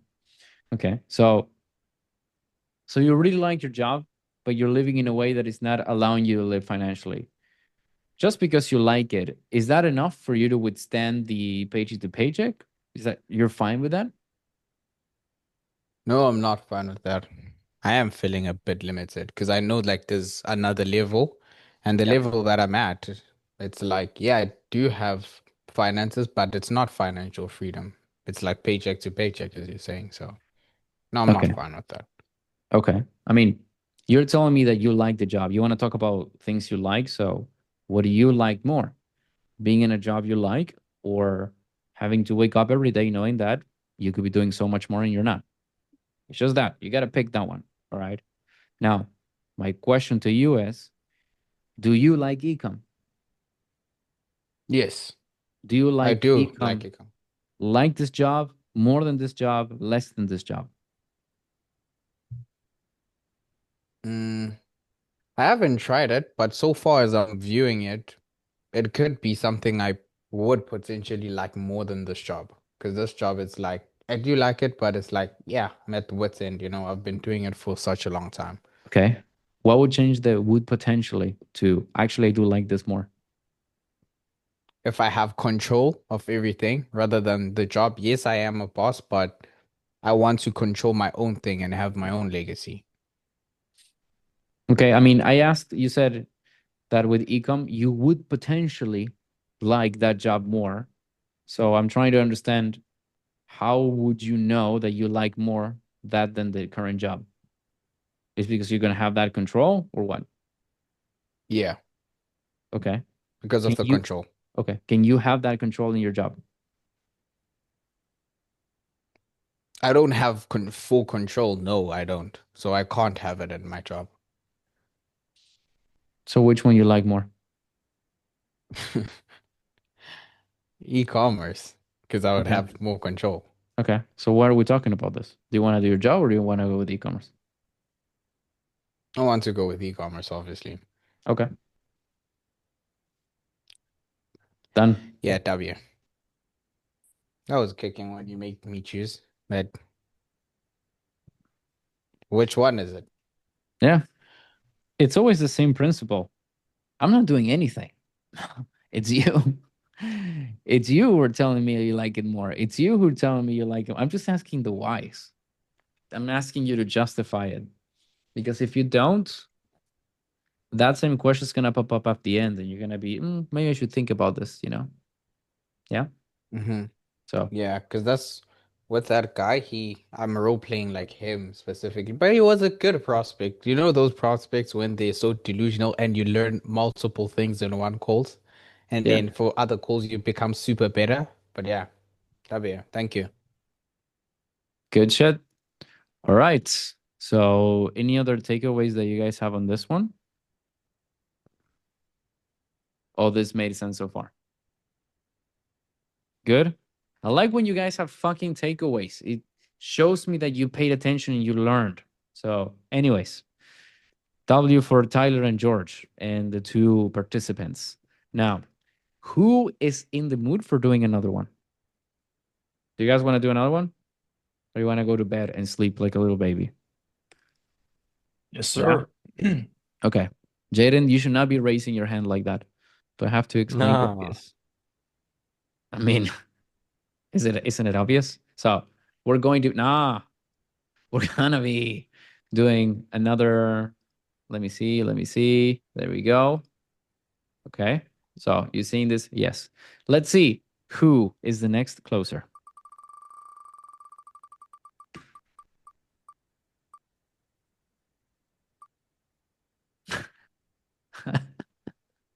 Tyler is so pissed off. What can I say? What can I say? All right. So it's going to be the French fuck. All right. Who wants to be his prospect? Carlito. Carlito. All right. You got the devil. Are you, the cars are passing by. Is it too loud here? Or is it fine? What? Wait, what? We can hear you, G. You're fine. Is it too loud? Oh, no. I don't even No. hear anything. Okay, It's cool. all good. You look like you're in a call center. Nice. All right. So, all right. We're going to, you two, what do you guys want to do? What offer? I mean, I do the e-com offer, but I think it's a bit complicated to understand. You want to do the ecom or you want to do?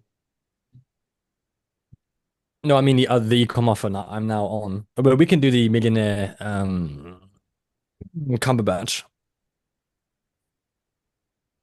Hmm. What do you want to do then? Obama triangle. Obama triangle? Okay.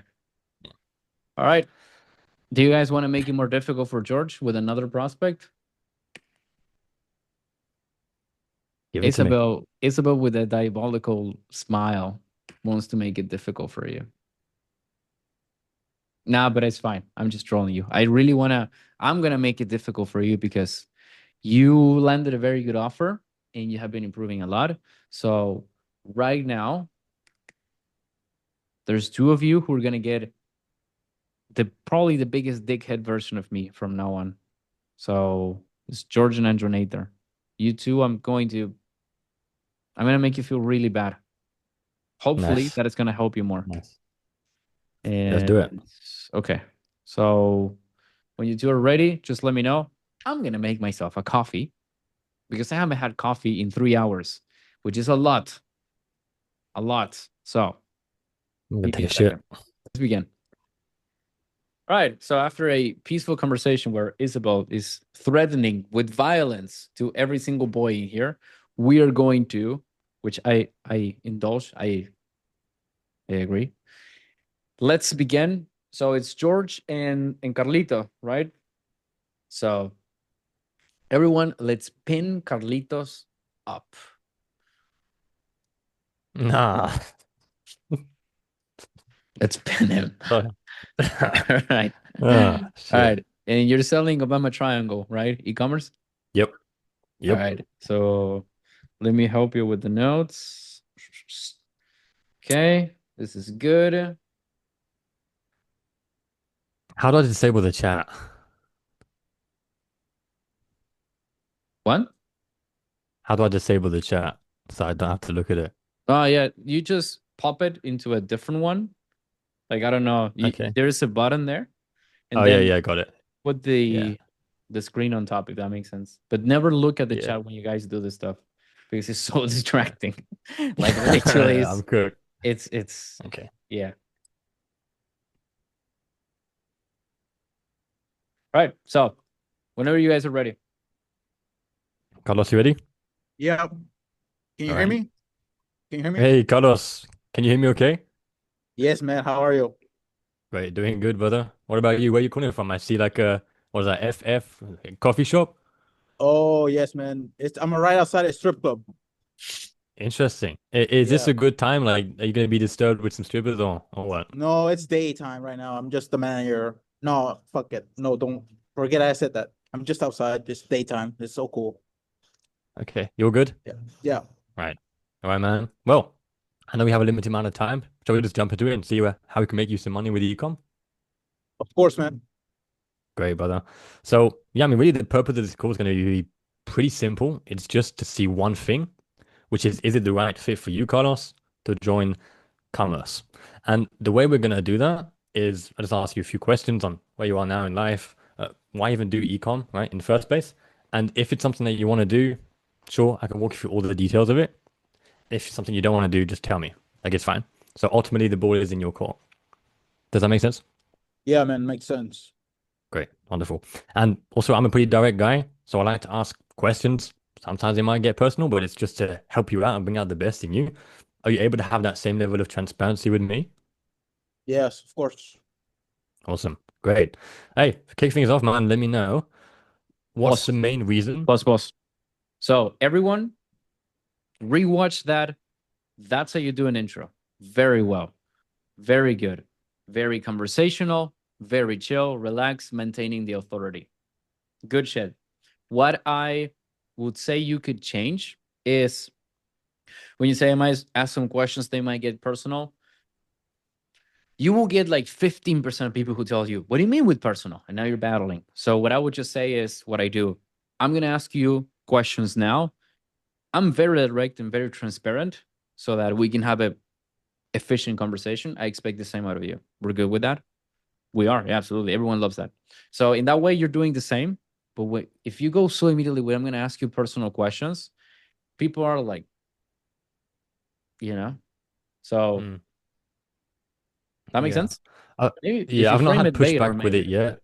Yeah, I've not had pushback with it yet, but a good point. It's like, ugh, yeah, it might sets them happen. off a bit. It might Yeah, happen. good point. Okay. And again, if it happens, if you want to use it. And if it happens, all you say is, why is that a problem? You don't want to talk about yourself here in this call? What's going on? So you can Yeah, still made it feel fuck stupid. them up. Yeah, Yeah. yeah, All right, good point. go with the beginning. So opening question. All right, Carlos, what's the main reason that you want to get into ecom and be an entrepreneur right now? Oh, it's because I think e-commerce is a very good opportunity to make a crap tons of money. And compared to the job I have right now, which is a pharmacy tech job. So I just want to replace that job and just, just make a lot of money, travel, and do all of that jazz. hmm hmm Okay, so essentially what I'm getting at here is you have a job as a pharmaceutical tech, you said, but you want to replace that with ecom because you can just make a crap ton more and travel and do all of that jazz. Yeah. Okay, right. Now, when you say you want to replace it, walk me through what you do as pharmacy tech because I have no idea. Like, what is like the day to day, I guess. So pretty much I work at a hospital and I'm just delivering meds, stocking meds. There's like a computer with drawers. So the drawers each has like a med. So I restock the drawers with meds. So that way the nurse is able to just get out any meds that the patient needs. So I'm going around the Okay, hospital. So it's a very big hospital. So I just do that all day. okay. So let me get this straight. So what you do specifically is you stock meds into cabinets so that then nurses can reach out for it and basically give it to patients. Yeah, that's Okay. like 95% of the job. Okay. What's the rest of the 5%? Just going around, just doing other tasks, but it's not rocket science. It's something very simple. Okay. Got it. Yeah, Mm, nothing much to it. okay. Nothing much to it as in, As in like, simple task. Handling meds, communicating with pharmacists, stuff like that. okay. Got it. And you mentioned it's a big hospital. You like Boss, with that 5%, go ahead. boss. You're doing good, but you missed out. But I know you looked down exactly when he did it. The first time he said simple, he did this simple. Yeah. So it's like, and then he said I it was gonna again. pull it You out. asked the question Yeah. and he said, yeah, it's simple. So he even confirmed it. The best thing you could have Yeah. asked would have been, so do you feel your job is simple overall? And let's see where that goes. Yeah. I was gonna say it. I was gonna catch it. But because I missed that one thing that would have made me catch it, I thought, oh, he hasn't actually done anything with his physical features to make me think he doesn't like this. So I decided not to go down that. But I thought about it and I didn't do it. So yeah. Yeah. Go Mhm. for it again. Which route? The simple route? Yeah. Yeah. Okay. Yeah. So so basically your job is just simple, stacking meds. No. Yeah. Okay. I would have What asked are your him. thoughts on that? Yeah, okay. Good. What are your thoughts on that? I mean, I really like it, right? Because it's very simple. I don't work that hard. I work 3 days a week, and other people, I feel like they work their butts off, and they're not able to have much free time, but I do. So I think that's the main perk I like about my job. Okay. With the free time that you have, are you able to travel, like you said? Yeah, I did. I was able to travel a few times here and there. Okay. When was the last time you traveled? I traveled last year to Japan. Nice. Cool. And before that? You gotta go back. You're Mhm. doing on a good thing. But what are you doing now? It's the mistake that Andronator used to make. Can Not you finishing catch the it? thread. Yes. You're jumping into something else now. Let's talk about the Yeah. job first. Let's really talk about the job. You, Yeah. Okay. So essentially you like it 3 days a week, simple, not really working your butt off. Yeah, pretty Okay. much. Okay. Has that been consistent for the whole time you've done your job? Yes, pretty much. Right. How long has that been for? It's been 10 years.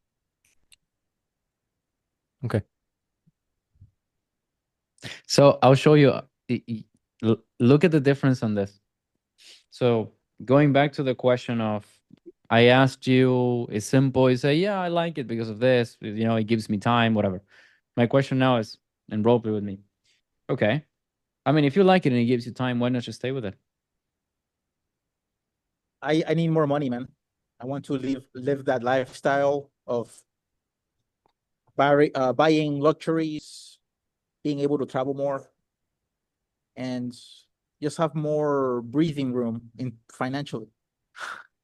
One question. Do you see the difference? Yeah. You were talking about going to Japan, and you even withheld yourself with saying, hey, I know Japan. I've been there too, because I saw it in your face. You were going to do that. So Yeah. you were going to go in the direction. Look at the difference. One question. Severity. Yeah. So I'll let you to take it from there. What are the three things he Mhm. said? He said he wants to travel more. He wants a breathing room. And then the last one, I can't remember because I just latched onto breathing room. He wants more money to buy more luxuries. Okay, yeah, luxuries. So what So, would okay. you go with now? What would you do? Breathing room? I don't know. What would you do? No, that's literally the question I'm going to ask him. Okay. Now, recap everything because it's a pain. Okay. So Okay, I'll show sure. you. Yeah. Okay, Carlito, so you in this job, even though you like it, it's not giving you the capacity to travel more. You feel like you just want more money to buy more luxuries and you want more breathing room. Is that correct? Yes. Even look at Carlitos is like, even Yeah. even role playing already feels stressful. So okay, now what's the next question? What did you mean by that last part? Yes, man, because I went to Japan and it was expensive, right? So I'm probably not going to be able to travel more after that trip. Have to save up so that way I could, I don't know, go somewhere else. Okay. Is breathing room just about traveling or is it more stuff as well? When I was in Japan, I also like to shop. There was a lot of good, like, I like fashion. Yeah. So I spent the money on like $300 jeans, $200 pair of shoes. So I like stuff like that. Hmm. You see brands like very exclusive brands in Japan that I like. So I just need more money to spend on stuff like that. Okay.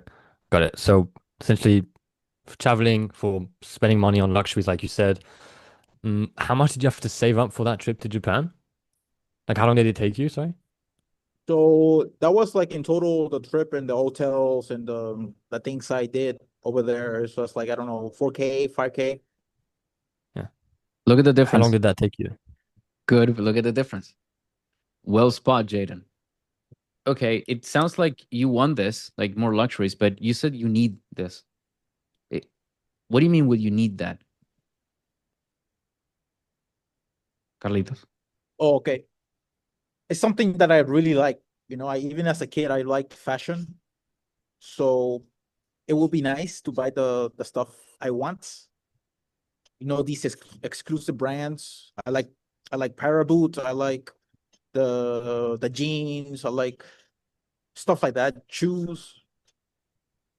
I don't understand why you say you need that. At the same time, you say it will be nice to have that. What is it? Be real I with me. will it's both. It's both. I really like and it's kind of the same thing, I would say. I need it and I want it. So No, it's never it's both. just Tell me the truth. On the personal level, do you just want that because it's nice to have? Or there's a part of you that says, I need that. I want to dress myself that way. What is really going on? I think I need it. I need it because You it's think? always on my mind. Yeah. I know I need it. And now then I will go with that. You Hmm. see? It's just putting more severity. And now you can go with that. But when people say, and again, very well spotted, Jaden, when people say need, you gotta jump into that. Mm. It's one of those words that I need it. You know, the two extremes you always have to go at. So I need this. I must. I have to. Or when they say, yeah, maybe it would be nice to have. So the two extremes, you need to go always. Call them out. Yeah, like the Yeah. guy from for 101. Oh, maybe it would be nice to have potentially a skill. It's that extreme. There Yeah. you go. Didn't catch that. Yeah. It's really about presence, isn't it? Got it. So you need this stuff because it's important to you. You've been wanting to do this since a kid, and you like basically having luxuries. Yeah. Okay. When was the last time you were able to fulfill this need? Like Japan aside, right? Yeah. Yeah, like yeah, I did Japan and occasionally I buy stuff online from the brands I like. So like for Christmas, stuff is always on sale. So I always take advantage of that. Or just when the stuff is on sale, pretty much. That's when stuff is I can afford it. Okay. So you're only able to afford when the price drops, basically. Yeah. Got it. Uh, so is that the only reason that you want to basically have more breathing room is so you can, not have to shop when it sells and be able to travel more? Or is there anything else? Yeah, man. Honestly, I also want to be able to travel. Well, be location independent, obviously, and just have a nice apartment, have a nice Okay. apartment and going on nice dinners and just have a being more independent, pretty much. More independent? Yeah. Yeah, In, because in what way? right now I live with my parents, so I wish to be more independent in that Okay. sense. Got it. How do you know, by the way? Uh, How do you know, by the I'm way? I'm 35. Okay. So you've been living with your parents since you were 25? Keep it. No, no, Yeah, no. Keep pressing. Keep pressing that. Okay. So you said how long? Yeah, how old? I'm 35. 35? Yeah. Okay. No, you're letting him go too quickly. So, Hmm. okay, 35. Is your age why you also have this, desire for independency, or has nothing to do with it? Yeah, it does. Honestly, it does Why? because it's in America is stigmatized to live so old with your parents. So it is a problem. Why is that a problem? The stigma being old and living with the parents Yeah, well, there's also a stigma about Latinos, and we both are, but I don't see that you care much about that either. What do you care about this stigma? because it's like kind of like a low status thing to live with the parents, and it's especially with women. It's not something that is looked up to. When was the last time you were with a woman? No, he's fucked. Just look at how I'm scaling this. Do you see? Yeah. Yeah. I told you, you let it go too quickly. You let it go. I missed on all that just because I let it go. Damn. See? That's crazy. Yeah. So it's like when you feel there's a tension point, hold on to the tension. Have to go. You have to go at Yeah. that one. Okay. Keep going from there. Let's see where that goes. Yeah. When was the last time you were out with a woman? I've been with a few, right? Like the past year. Been with as in like you had relationships or just coffee date or what? They were just like I did manage to sleep with some of them.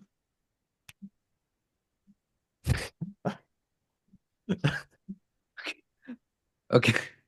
So what can fucking got leads. What can you ask him with that?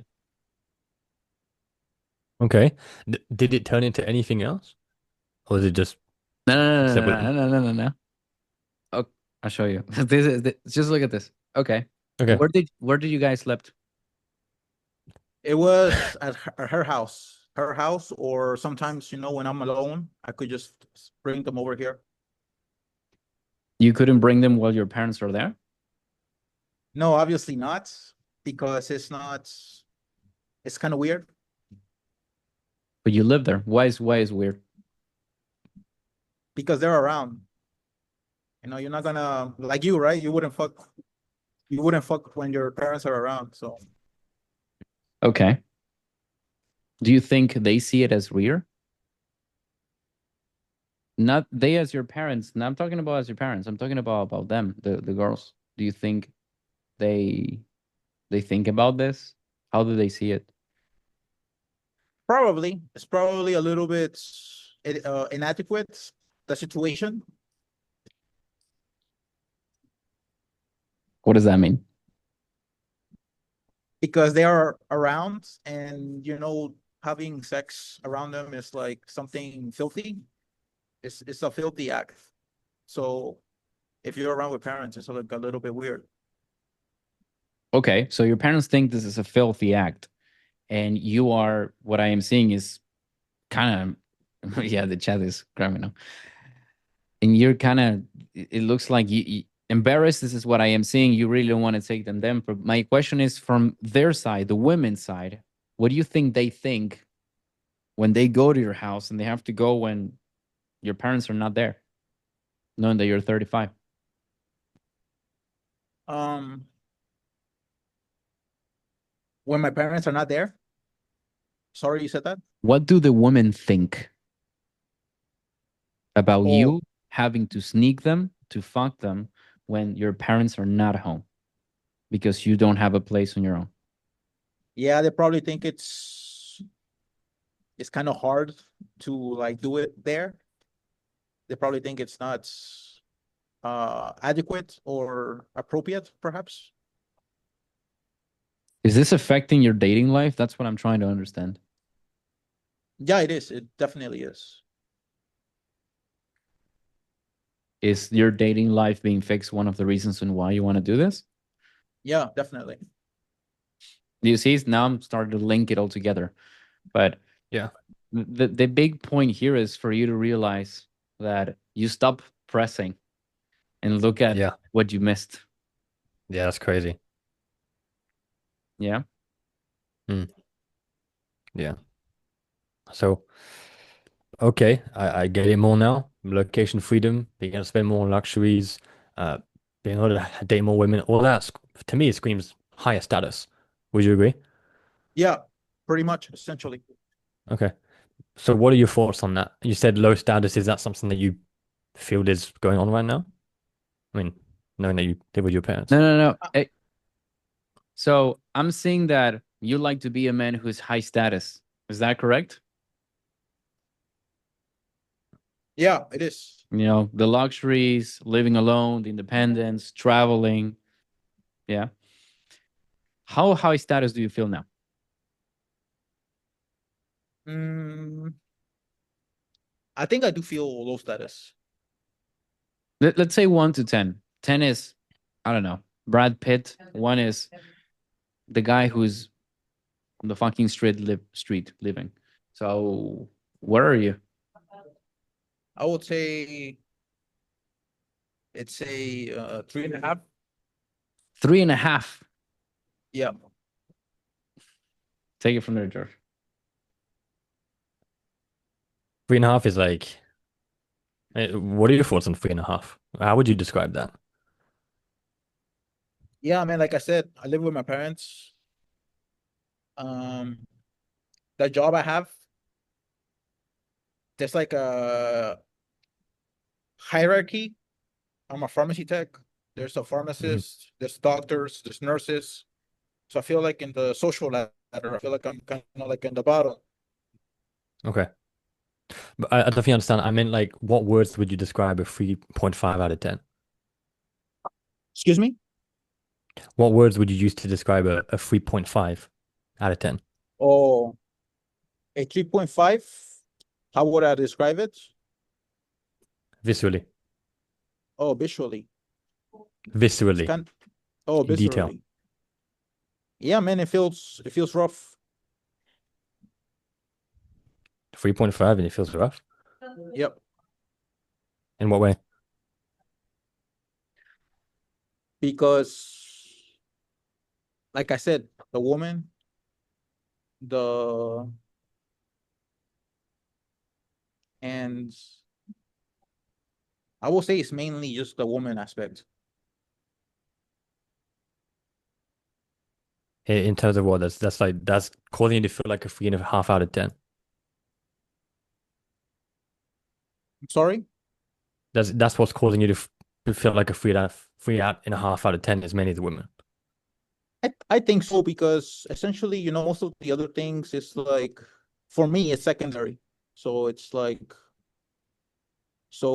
most importantly, I think is the woman aspect that is the roughest thing right now. Okay. Just out of curiosity, you being 35, do you plan on getting married anytime soon or having children? Or what does that look like? Nah, you're looking at this way. You should be doing this. Let me show you. Okay, so Carlitos, you are telling me it's very rough on the women's side. You're telling me that you're not making the money that you want to buy the luxury things that you want a breathing room, you want to travel more. You feel like you're at the bottom of the hierarchy. You feel like you're a 3.5 in the luxury life, the status life. For how long have you felt this way? It's been a long time. It's been Quantify a it. long time. I think since like I was 25, since I started the job. So you're telling me that for 10 years you have been feeling this way? Yep. Why? Because I don't know how to describe it. It's just something that I always felt that has affected me, my self-esteem, stuff like that. So I don't know how else to describe it. It's just the self-esteem aspect. I could be doing better. I could be doing better financially. I could be sorting this thing out. So that's my answer. How much is this affecting you mentally? Yeah, it is affecting me a lot. How much? A lot. Why have you allowed it to affect you for 10 years? It's because in a way I felt like it's a comfy job, It's a comfy job. It's 3 days a week. It's very easy. And if I quit it, I will get something in 9 to 5. It will be something like I will work my ass off and Yeah. it will be harder to live. Can you hear me? Yeah. Do you feel comfortable right now? In a way I do, because I don't have to work much. Right. So you're comfortable because you don't have to work much, but you're completely unable to bring a girl home. Right. Yeah. That's what you're telling me? And he's like, yeah. Fucking hell, Carlito. I'm cooking him already. I can tell. He's cooked. All right. Take it from there. What do you want to tell him? Carlos, what I'm seeing here is a man who's just comfortable in his job and uncomfortable in every other aspect. Can't travel, can't buy the jeans he wants, can't fuck the girls in his own house. Feels like he's stigmatized, low status, 3 out of 5 out of 10. So you've traded comfortability in this job for uncomfortability in every other aspect. That's a good way to put it. Yeah. You also mentioned even in the job hierarchy, you're still low status. You know, there's the nurses, there's the doctors, you're stacking shelves. Okay. Yeah. And even with all of these luxury things that you want, and the girls that you want to fuck, and the apartment you want to have, all of these things are here, you're here. Technically, right? You agree with that? Yeah. Yeah. Okay. How do you think you're going to get to the high status things that you want? Because all of those things are high status. Yeah, man. I think honestly, I think the main thing is just the money. If I'm able to get the money, I feel like it will fix the status thing. I mean, I know a lot of people with money who don't have self-esteem. How do you feel like the money would help you out? Like I said, I'm able to buy the things I want. I'm able to get my own apartments. I'm able to travel. I'm able to have new experiences, and in a sense, that improves my status. Okay. So if money would be pretty much solving most of these other areas of your life, how are you going to get that money knowing that right now you're just comfortable working 3 days a week? Before that, you really need to get a good why now. Okay? Yeah, Because true. without a good why now, he's gonna struggle to give you this answer. But if you get a good why now, and then you say, why would you then, or let's say he says why now because he saw a chick and the chick was like, you know what, I cannot be with you because you live with your parents. Now Mm. I can say, okay, was that enough for you to say, I'm gonna make sure that I will make it no matter what, or are you still fine with spending another years, another decade like this? Right? I can bury him with that, but I need the why now first. Yeah. Yeah. Okay. So if you know money is the issue here, why are we on this call now to potentially make more money? Like why not 5 years ago or 2 weeks from now? Like is there a specific moment today? It's essentially like I said, my age, and if I once I get older, it's gonna be too late. I'm gonna be 40, living with my parents, not being able to afford the life I want. So it's just a matter of time. Yeah. I mean, you've been in your 30s for 5 years now. Why at 35 and not at 36 or 34? I think it's 35 is already old. I think it's like the peak. It's almost like it's like the tipping points. So I need to get out of that. So I need to act now. I'm not understanding, brother. You've been in this for 10 years and every year has gone by where you've let this happen.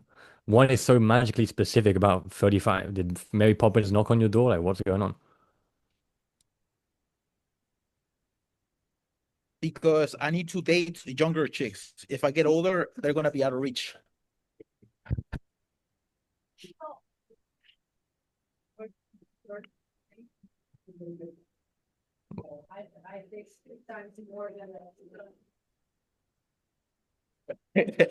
Oh man. So you need to date younger chicks. Yeah, You need? Why not just date chicks that are your age? they're too old, man. They're too old. I can't do it.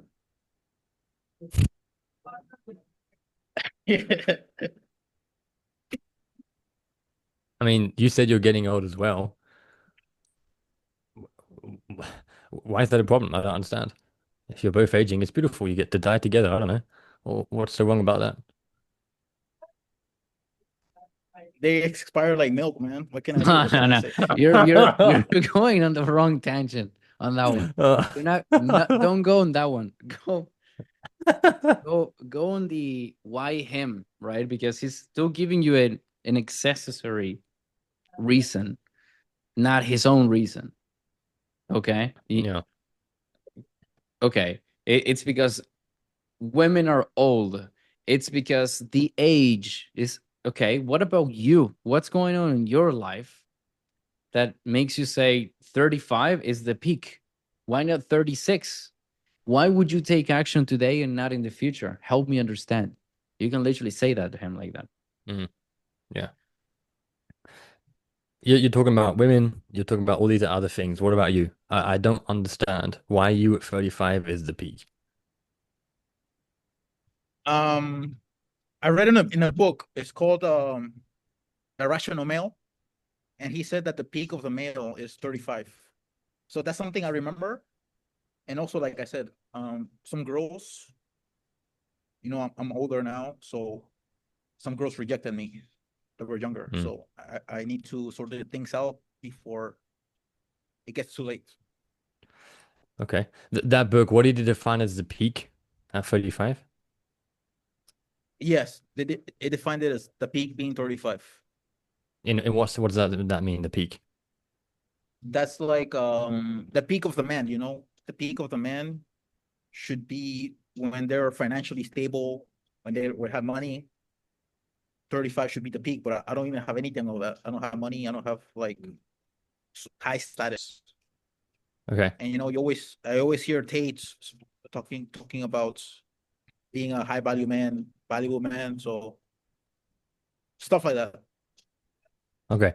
So you're at the age where most other men will peak at financially with women in their life, and you've got none of that.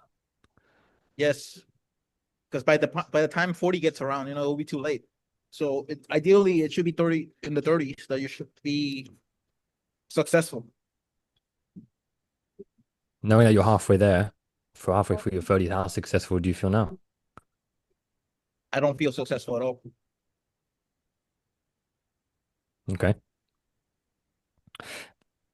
What are your options here? I mean, you've been working this comfortable job. Do you just want to maybe keep working it and maybe scale your income there and go from a higher position? I mean, I already have a lot of free time, so I think I could put my time to e-commerce, those days that I have off, which are 4 days. So I could work on e-commerce. Perhaps, join this program. Before you went there, stop. Before you went there, the question, the final coffin to give it shape to this animal would have been to say, is all this, like, just role play with me, Carlitos, is all this, the fact that you cannot be with the women you like, the fact that you live at home, that you have been for 10 years in this, the money that you don't make it, you cannot buy the luxuries, is all this plus what you read in that book saying that the peak, you're at your peak and you're not there yet, is the combination of this enough for you to say, I cannot stay another day living like this and actually I'm going to change my life? Or you genuinely believe that you still have the breathing room to say, I'm fine for another week, I'm fine for another month, I'm fine for another year? What are you in that term? It's that all you mentioned, and also because I trust Obama a lot. Trust Obama. So that's why I want to make this change. Okay, but my awesome. But my question is, are you in that position where you're genuinely not going to keep waiting on doing this, or you're still fine with staying like this? No, man, because like I said, 20-year-old chicks, once I get older, it's gonna be worse for me, worse for me, worse for me. So I have to act now. How much worse are you gonna let it be? No, I can't let it get it worse. I need to act now. Okay. You see, it took a lot, but he said it. I need to act now. It Yeah. was difficult, but he said it. You cannot move forward Yeah. with that one. Yeah? Yeah. Okay. Got it. So then now I can tie him into the different options he has and then label him like a motherfucker. No, do it. Then get into Do it. Do Yeah. it. Do it. Got it. So based on that, if you want to get started now, like what are the options? Can you just continue the job and maybe scale it there, work some more hours, work some more days? No, man, I want to do something about it. I want to do something else. E-commerce. Why not stick to this job? It's comfortable. No, man, like I said, I can't. I have to change my situation. Okay. But can you find another job to change the situation? Like, what are your options? I mean, I already tried copywriting, but that was a scam. So I already tried that, and now I want to e-commerce. I really trust e-commerce. So I think now e-commerce is my only option right at this point. Okay. Going back to what you're saying, why was copywriting a scam? Yeah, man, I didn't get anything. I'm just outreaching like crazy with no results. In the span of 1 month, how much were you actually outreaching, would you say? Okay. I need to. Carlitos, as a prospect, how do you feel internally now? I feel so far I feel pressured, but I don't know. Maybe this question lightened it up a little bit. Yes, of course, the pressure, but I feel it on on an aspect of how do you feel about being asked so many questions? Honestly, I feel fine so far. Honestly, I don't All right, know. I'm not Carlitos sure. I is don't actually a psychopath, but the majority of prospects, if you just start and you just go with questions on layers deep on every single thing, they'll be like, dude, why are you Yeah. asking me this stuff? Right? So you're already pushing it too much, and we already got a lot of good stuff. So I wouldn't go into that direction. Discovery is going to be super long, crazy. So if you want to summarize it, I would say, okay, so you try copy, you put in the work, right? It just didn't, it doesn't work. It's a scam. You're not stranger to putting in the work. no. That's what I Yeah, want to know. no. I want to put in the work. Okay, all right. So yeah, that's it. Then Okay. is what do you want? What would you do next? Tell me. Yeah, so why would ecom be different and make you money? It's because I trust Obama a lot. I saw his testimonials and all the results his clients have gotten. No, 100K a month sounds very nice compared to my situation. So yeah, man, pretty much. Okay. How far are you from that 100K a month for a goal? That would be nice, but even half of that would be nice too. As No, long how as I far are get you some. from that? No, how far are you Oh, from that 100K? I'm very far. How far? Very, man. Right now I'm making like 4K a month. Okay. So you're 96,000 off. Yeah. Okay. And you plan on making that gap with us, or what are your thoughts on that? Like, you feel like we could, Yeah, definitely. I feel like you guys No, are very. not now. That's no. yeah. Yeah, I didn't mean to say that. I was like, wait, no, I need to do that after the pitch. I was planning to say like you feel like doing that with econ or any other vehicle, basically, Exactly. is what I meant, but it came out wrong. So that $96,000 gap, you planning on closing it with ecom, or is there any other thing in the picture you're thinking about? No, just ecom. Honestly, just ecom. Okay. You seem pretty certain with this. Yeah. Okay. Based on all the things that we've talked about so far on the call, what I want to understand is, and please, I say this out of respect, with the past decade that you've been acting this way, I want to know if you really are ready to change. Because all the things that you're telling me is like high status, and all the things that you've shown in your past life so far are low status. So are you really ready now to commit to that step to actually get the things that you do want to do and date those younger women and leave your parents' house and all of that with econ? Is that something you genuinely want to do? Yes, man, of course. Okay, got it. Now, based on this, is there anything that we haven't discussed you'd like to mention? No, man. Okay. And how do I say this? Let's say I walk you through the program, right? And you're like, yes, this is everything I need. Obama is a G. I want to get enrolled. Would anyone stop you from getting started with this? No, man. No, no. So you're missing out the double labeling. Extremely important, especially with a guy like this. And it's not like you have to do a double labeling. You have to do a triple labeling because this is someone who didn't take action in 10 years, right? So you need to do a very hard double labeling, even though it might take time. The prospect might be like, dude, asking me more questions. It's like, yes, you have to, because this guy is crazy. So I would do the double labeling. And after that, I can go with he doesn't need permission from anyone. You don't need to pre-handle that. He's alone. He makes Yeah. money. He lives with his parents. He has the time. He already told that he likes us. So it's like, you don't need to work on that. I'm just going to go directly after the double labeling into, okay, what do you think you need to make sure this is going to work? And now he's going to pitch himself, and I'm going to say, okay, so we can help you with that. And then you start pitching. That makes sense? Yeah. I was gonna do it after those questions, but it just makes sense to do it before, and then double time down with what a successful person does. Yeah. And yeah, just tell him what needs to be different now. Well, I said that, but basically why. Um, what does he need from us to make it work, to bridge the gap? Then the labeling, then boom. What do you think you need? You're bringing too much as you're being too salesy by heart. It's like, what do you need to win with this? What do you need? And once he says mentorship, you say, okay, how do you plan on getting that mentorship? I don't know. Yeah. Can you guys help me? Of course. But he's telling me that he wants me. Okay. Yeah. You are telling him you want me.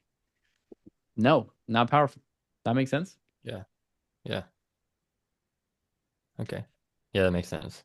So, Carlos, based on that, what do you feel you need to, bridge that gap? E-commerce, man. That's why I'm here.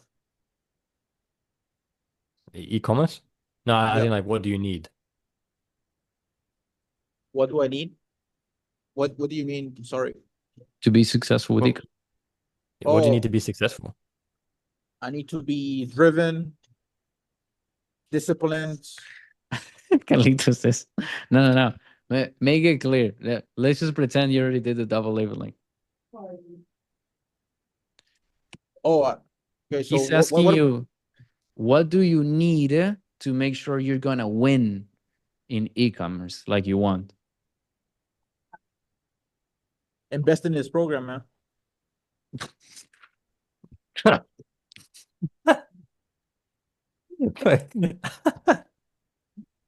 This Carlitos, mother. motherfucker. Okay. Okay. Yeah, I mean, I'll walk you through the program, obviously, blah, blah, blah. There we go. What the fuck am I supposed to do now? He's like, No, just tie it okay. down. He's like, what? Why do you feel like you need to invest in this program? Because I need to change my life. How is this program gonna help you change your life? I want to get that money, man. Bro, Carlitos is like, okay, sure, fuck it. All right. And all right, I'll explain you what it is and you tell me if it's doable. And boom, you go with that. Okay? Yeah. Yeah, pretty much. Good shit. Good shit. Yep. Actually. Good shit. All right. Let's do takeaways and wrap it up. The takeaway. First and foremost, wait for your turn. Person with collar. First person who says is Carlitos. What were your takeaways from this? What I got, the first thing that came up to me was that he didn't ask me for my income like at the start. First he got my pain points and then he found out my income. Yeah, that's and very good too. It shows that you don't necessarily always need to ask. You need to go through the important stuff. All right. So yeah, 100%. As a prospect, how did you felt, Carlitos? Oh yeah, I felt like I was cooked. All right. George, your takeaways? Yeah. Man, you can't miss a beat. Look at the trove of information I got, and I maybe would have got it some other way, but it's like door number 6 versus this like door number 1. You just go straight to it. It would have just been longer. I'd have asked more questions, which would have exhausted him more. So I'd have had less good information coming out of it, and all of that would just be solved if I caught the need. It's something stupid like that. You've got to be so attentive, take a little bit less notes so that you actually see what they're doing, or write as you look at them, develop a little bit more of that so that you literally catch every single minute detail. And yeah, just don't be too eager to jump to Fred's because like he might give me something that will make us jump to Fred. Like for example, oh yeah, I just need to. Uh, I'm just giving a bad example, but yeah, I'm just feeling a bit desperate. And my instinct might be to go, oh, desperate? What do you mean by that? But we haven't closed off a thread before of, what he's talking about with his parents. So I'd have to close that first, then go into the desperation. And I might even link the desperation with the parents anyway, just by tying it down fully. So not being too eager. I think same problem as Andre. Not being too eager and going, oh, let me just, boop, boop, boop, boop, latch onto something else. Just stick to the threads.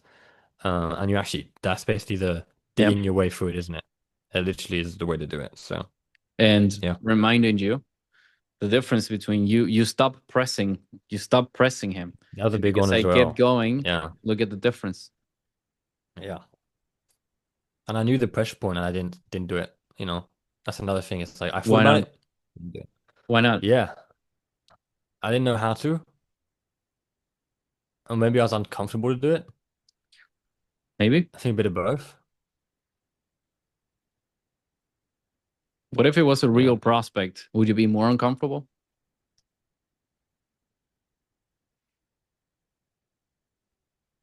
I'm not sure.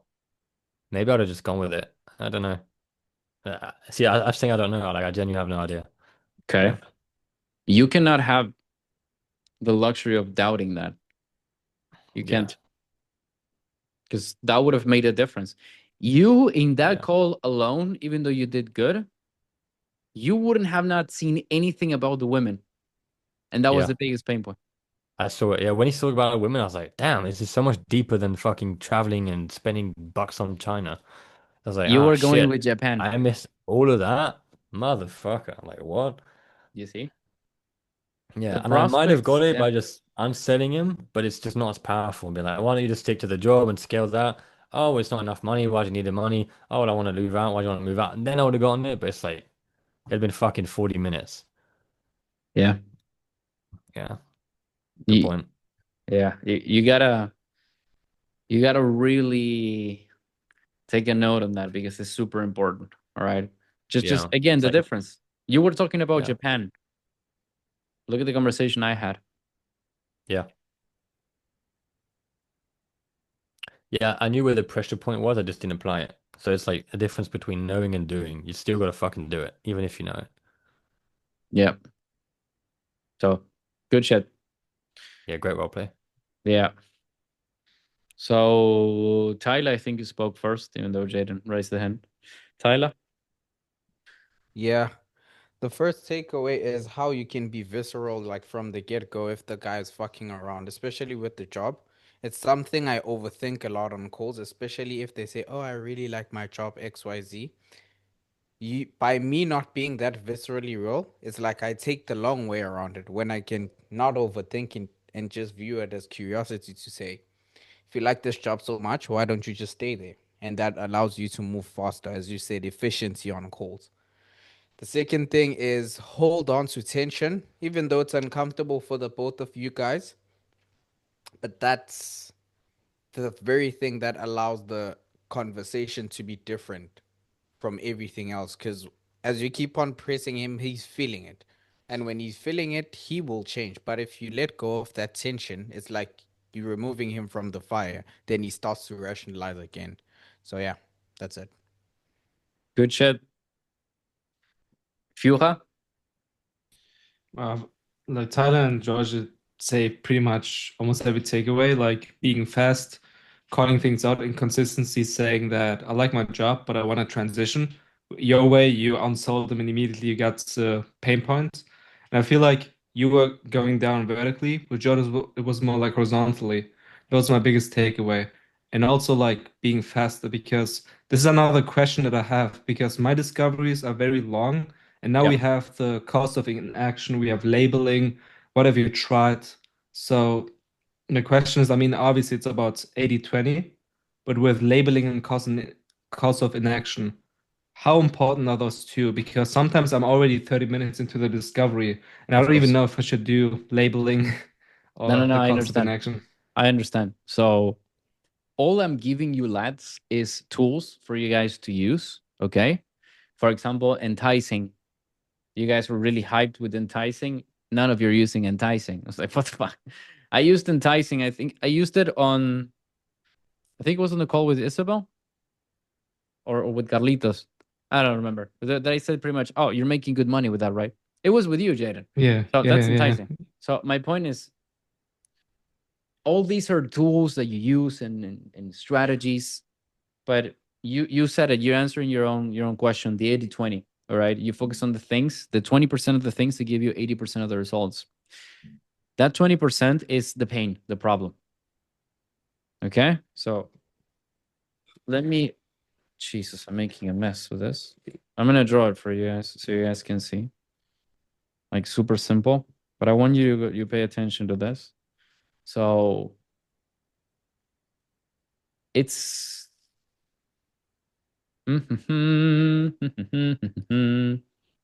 so this is what I'm trying to explain. The 80-20, the 80-20 explained in simple analogies is gonna be, imagine that you have the domino, you know the dominoes, whatever, right? So imagine it's a gigantic domino and you are this size. This is you. And you literally have a domino of like 3 meters. Considering you're like, this will be like Tyler tall, like 50 centimeters or something. But so it's a gigantic domino, right? And the point is that if you try to really take this thing down by root strength, you're not going to be able to do it because this is gigantic. Okay. It's like genuinely, it's a monstrosity. So how can you do this? Well, there's a smarter way of doing this, which is instead of pushing this thing like a dumbass, you do this. You move yourself to here. And what you do is you push this domino. Okay. This domino is very small and very easy to push, which is basically the pain/problem. Okay. Just for reference, so that you guys understand, this big ass domino is them buying. Yes. But just like in this analogy, you cannot push that. You're not going to show up to the call and say, hey, motherfucker, it's going to be 5K. And dude's like, what? Okay, so it's the same level of difficulty. So what I'm trying to explain is that you're going to be at this point first, which is you're pushing the first domino, which is basically the pain, the problem, which is what we have been doing. And this is easy to push because it's a small one. And the good thing is that with this, you will get a bigger domino that more than likely it's going to be the recent pain. Now, this could be an accumulation of pain, but it could be just something that happened recently, that made the prospect say, you know what, I actually need to take action now. The recent pain, as you can see, is already big. It's like 1.5 meters if we're talking about meters. So it's difficult for you to push it considering you're Tyler and you're 30 centimeters tall. So clearly it's difficult for you to do that. So it's way smarter to just go with the big pain first and then go with the pain of the recent pain. And then you're going to push another one, which is going to be basically the cost of inaction. Okay. And this could be financial. In the case of Carlitos, it will be all the chicks that he's not seeing per month. Okay. So, or whatever. And if we're talking about fitness, it will be how many people he's not able to connect with, or I don't know, or date with, or when he looks us in the mirror, how many kilograms he could have lost. Anything is basically the cost of inaction, what the person is losing by not really doing the right stuff. This also counts, and it makes it more, it makes it super difficult for you to push this without having a pain or a problem. Now, once we have this, you're going to have another. I'm gonna have to make an arrangement of the drawing, but you're gonna have another one that is going to be basically the labeling. Okay. Now, labeling itself does nothing, but labeling allows you to create a cognitive dissonance between how the person feels, how the person is, and who they want to be. All right. And once we show them the reality with this and you make them even committed to change that, that is also a gigantic needle mover. So eventually, this big domino is going to end up moving this one. That actually, this is bigger than what I thought it would be. And it's like you're pushing from this side, and then every single domino starts pushing the other one. So by you just pushing this guy, you can end up destroying the latest one. But the really important thing is that even though this dominoes seems to be bigger, they're not more important. The important one is this one, the small one, because that one is everything to you and to the prospect. And coincidentally, is the easiest one to push. Okay, so the 20% that does the 80% of the results is basically that small domino. Because with that one, you can easily go and get all these others. The reality is that if, for example, answering your question, Jaden, if let's say I'm running out of time, for example, like in this case, we didn't do cost of inaction. We literally didn't. It's just like we did everything but that. So in this case, if I remove this one, this guy still will be enough to tackle this guy. I don't know if that made sense. Would still be enough. The only difference is that by you making sure that you get everything nailed down, this one, this one, this one, this one, it just increase the strength, the final impact that is going to hit this guy. So you're going to have more chances of you closing him, making him, buy from you. I don't know if this fucked up analogy is making sense to you guys. Is it? Yeah, yes, it makes very totally good. sense. 100%. Like this makes totally sense. What I want to add, you can correct me if I'm wrong. Yeah, please. It also really it depends, right? Because sometimes you have to focus on someone being scammed or other options, or maybe why now in this case, because you've been into this job for 10 years. So it always is different as well. Sometimes you have to focus on ownership or commitment a bit more than pain, right? Even though pain is generally the most important.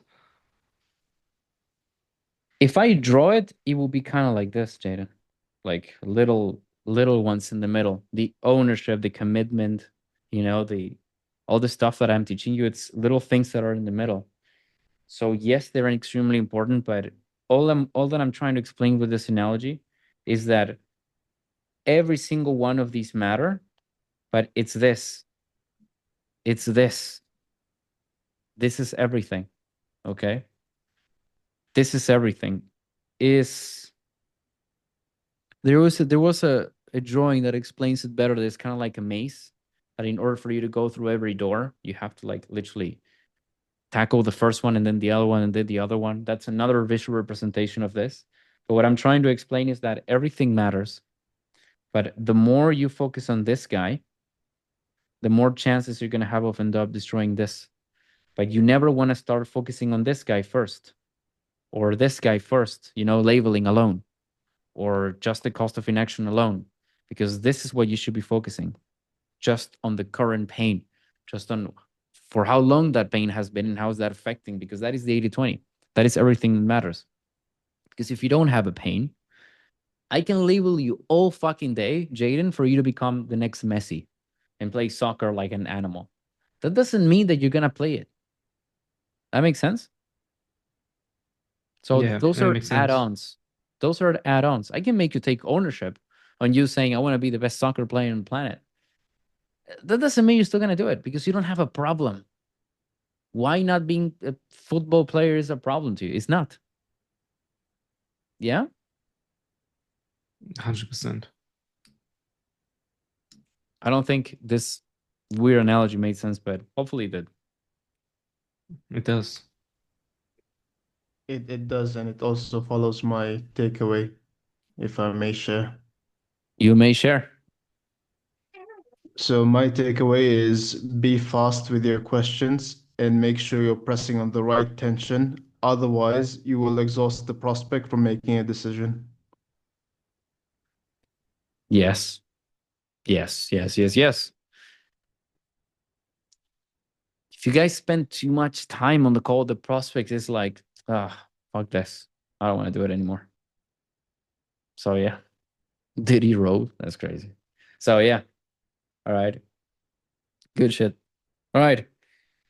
We good, lads? Do you guys like this call? Yeah. Awesome. All right. I expect you guys to keep becoming better. We're all improving. Let's keep on improving. Okay. Kevin has a nice haircut. George became really good. Andronato's getting on a good offer. He literally looks like Darth Vader.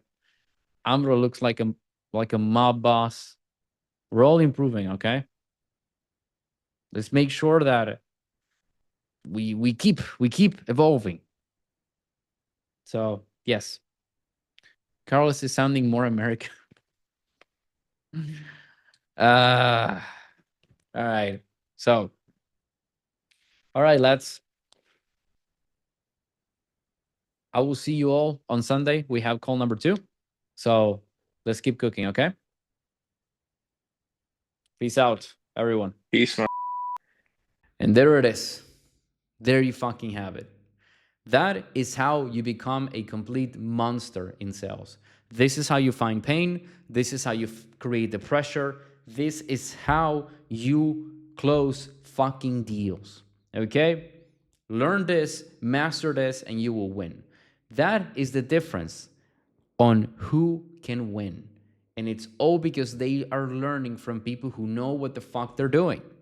So if you don't have a mentor, if you don't have anyone, this is why you're not able to close, because you don't have someone like me who's guiding you. Does that mean that you only have to invest in my mentorship? No, you fucking dickhead. There are others. Okay?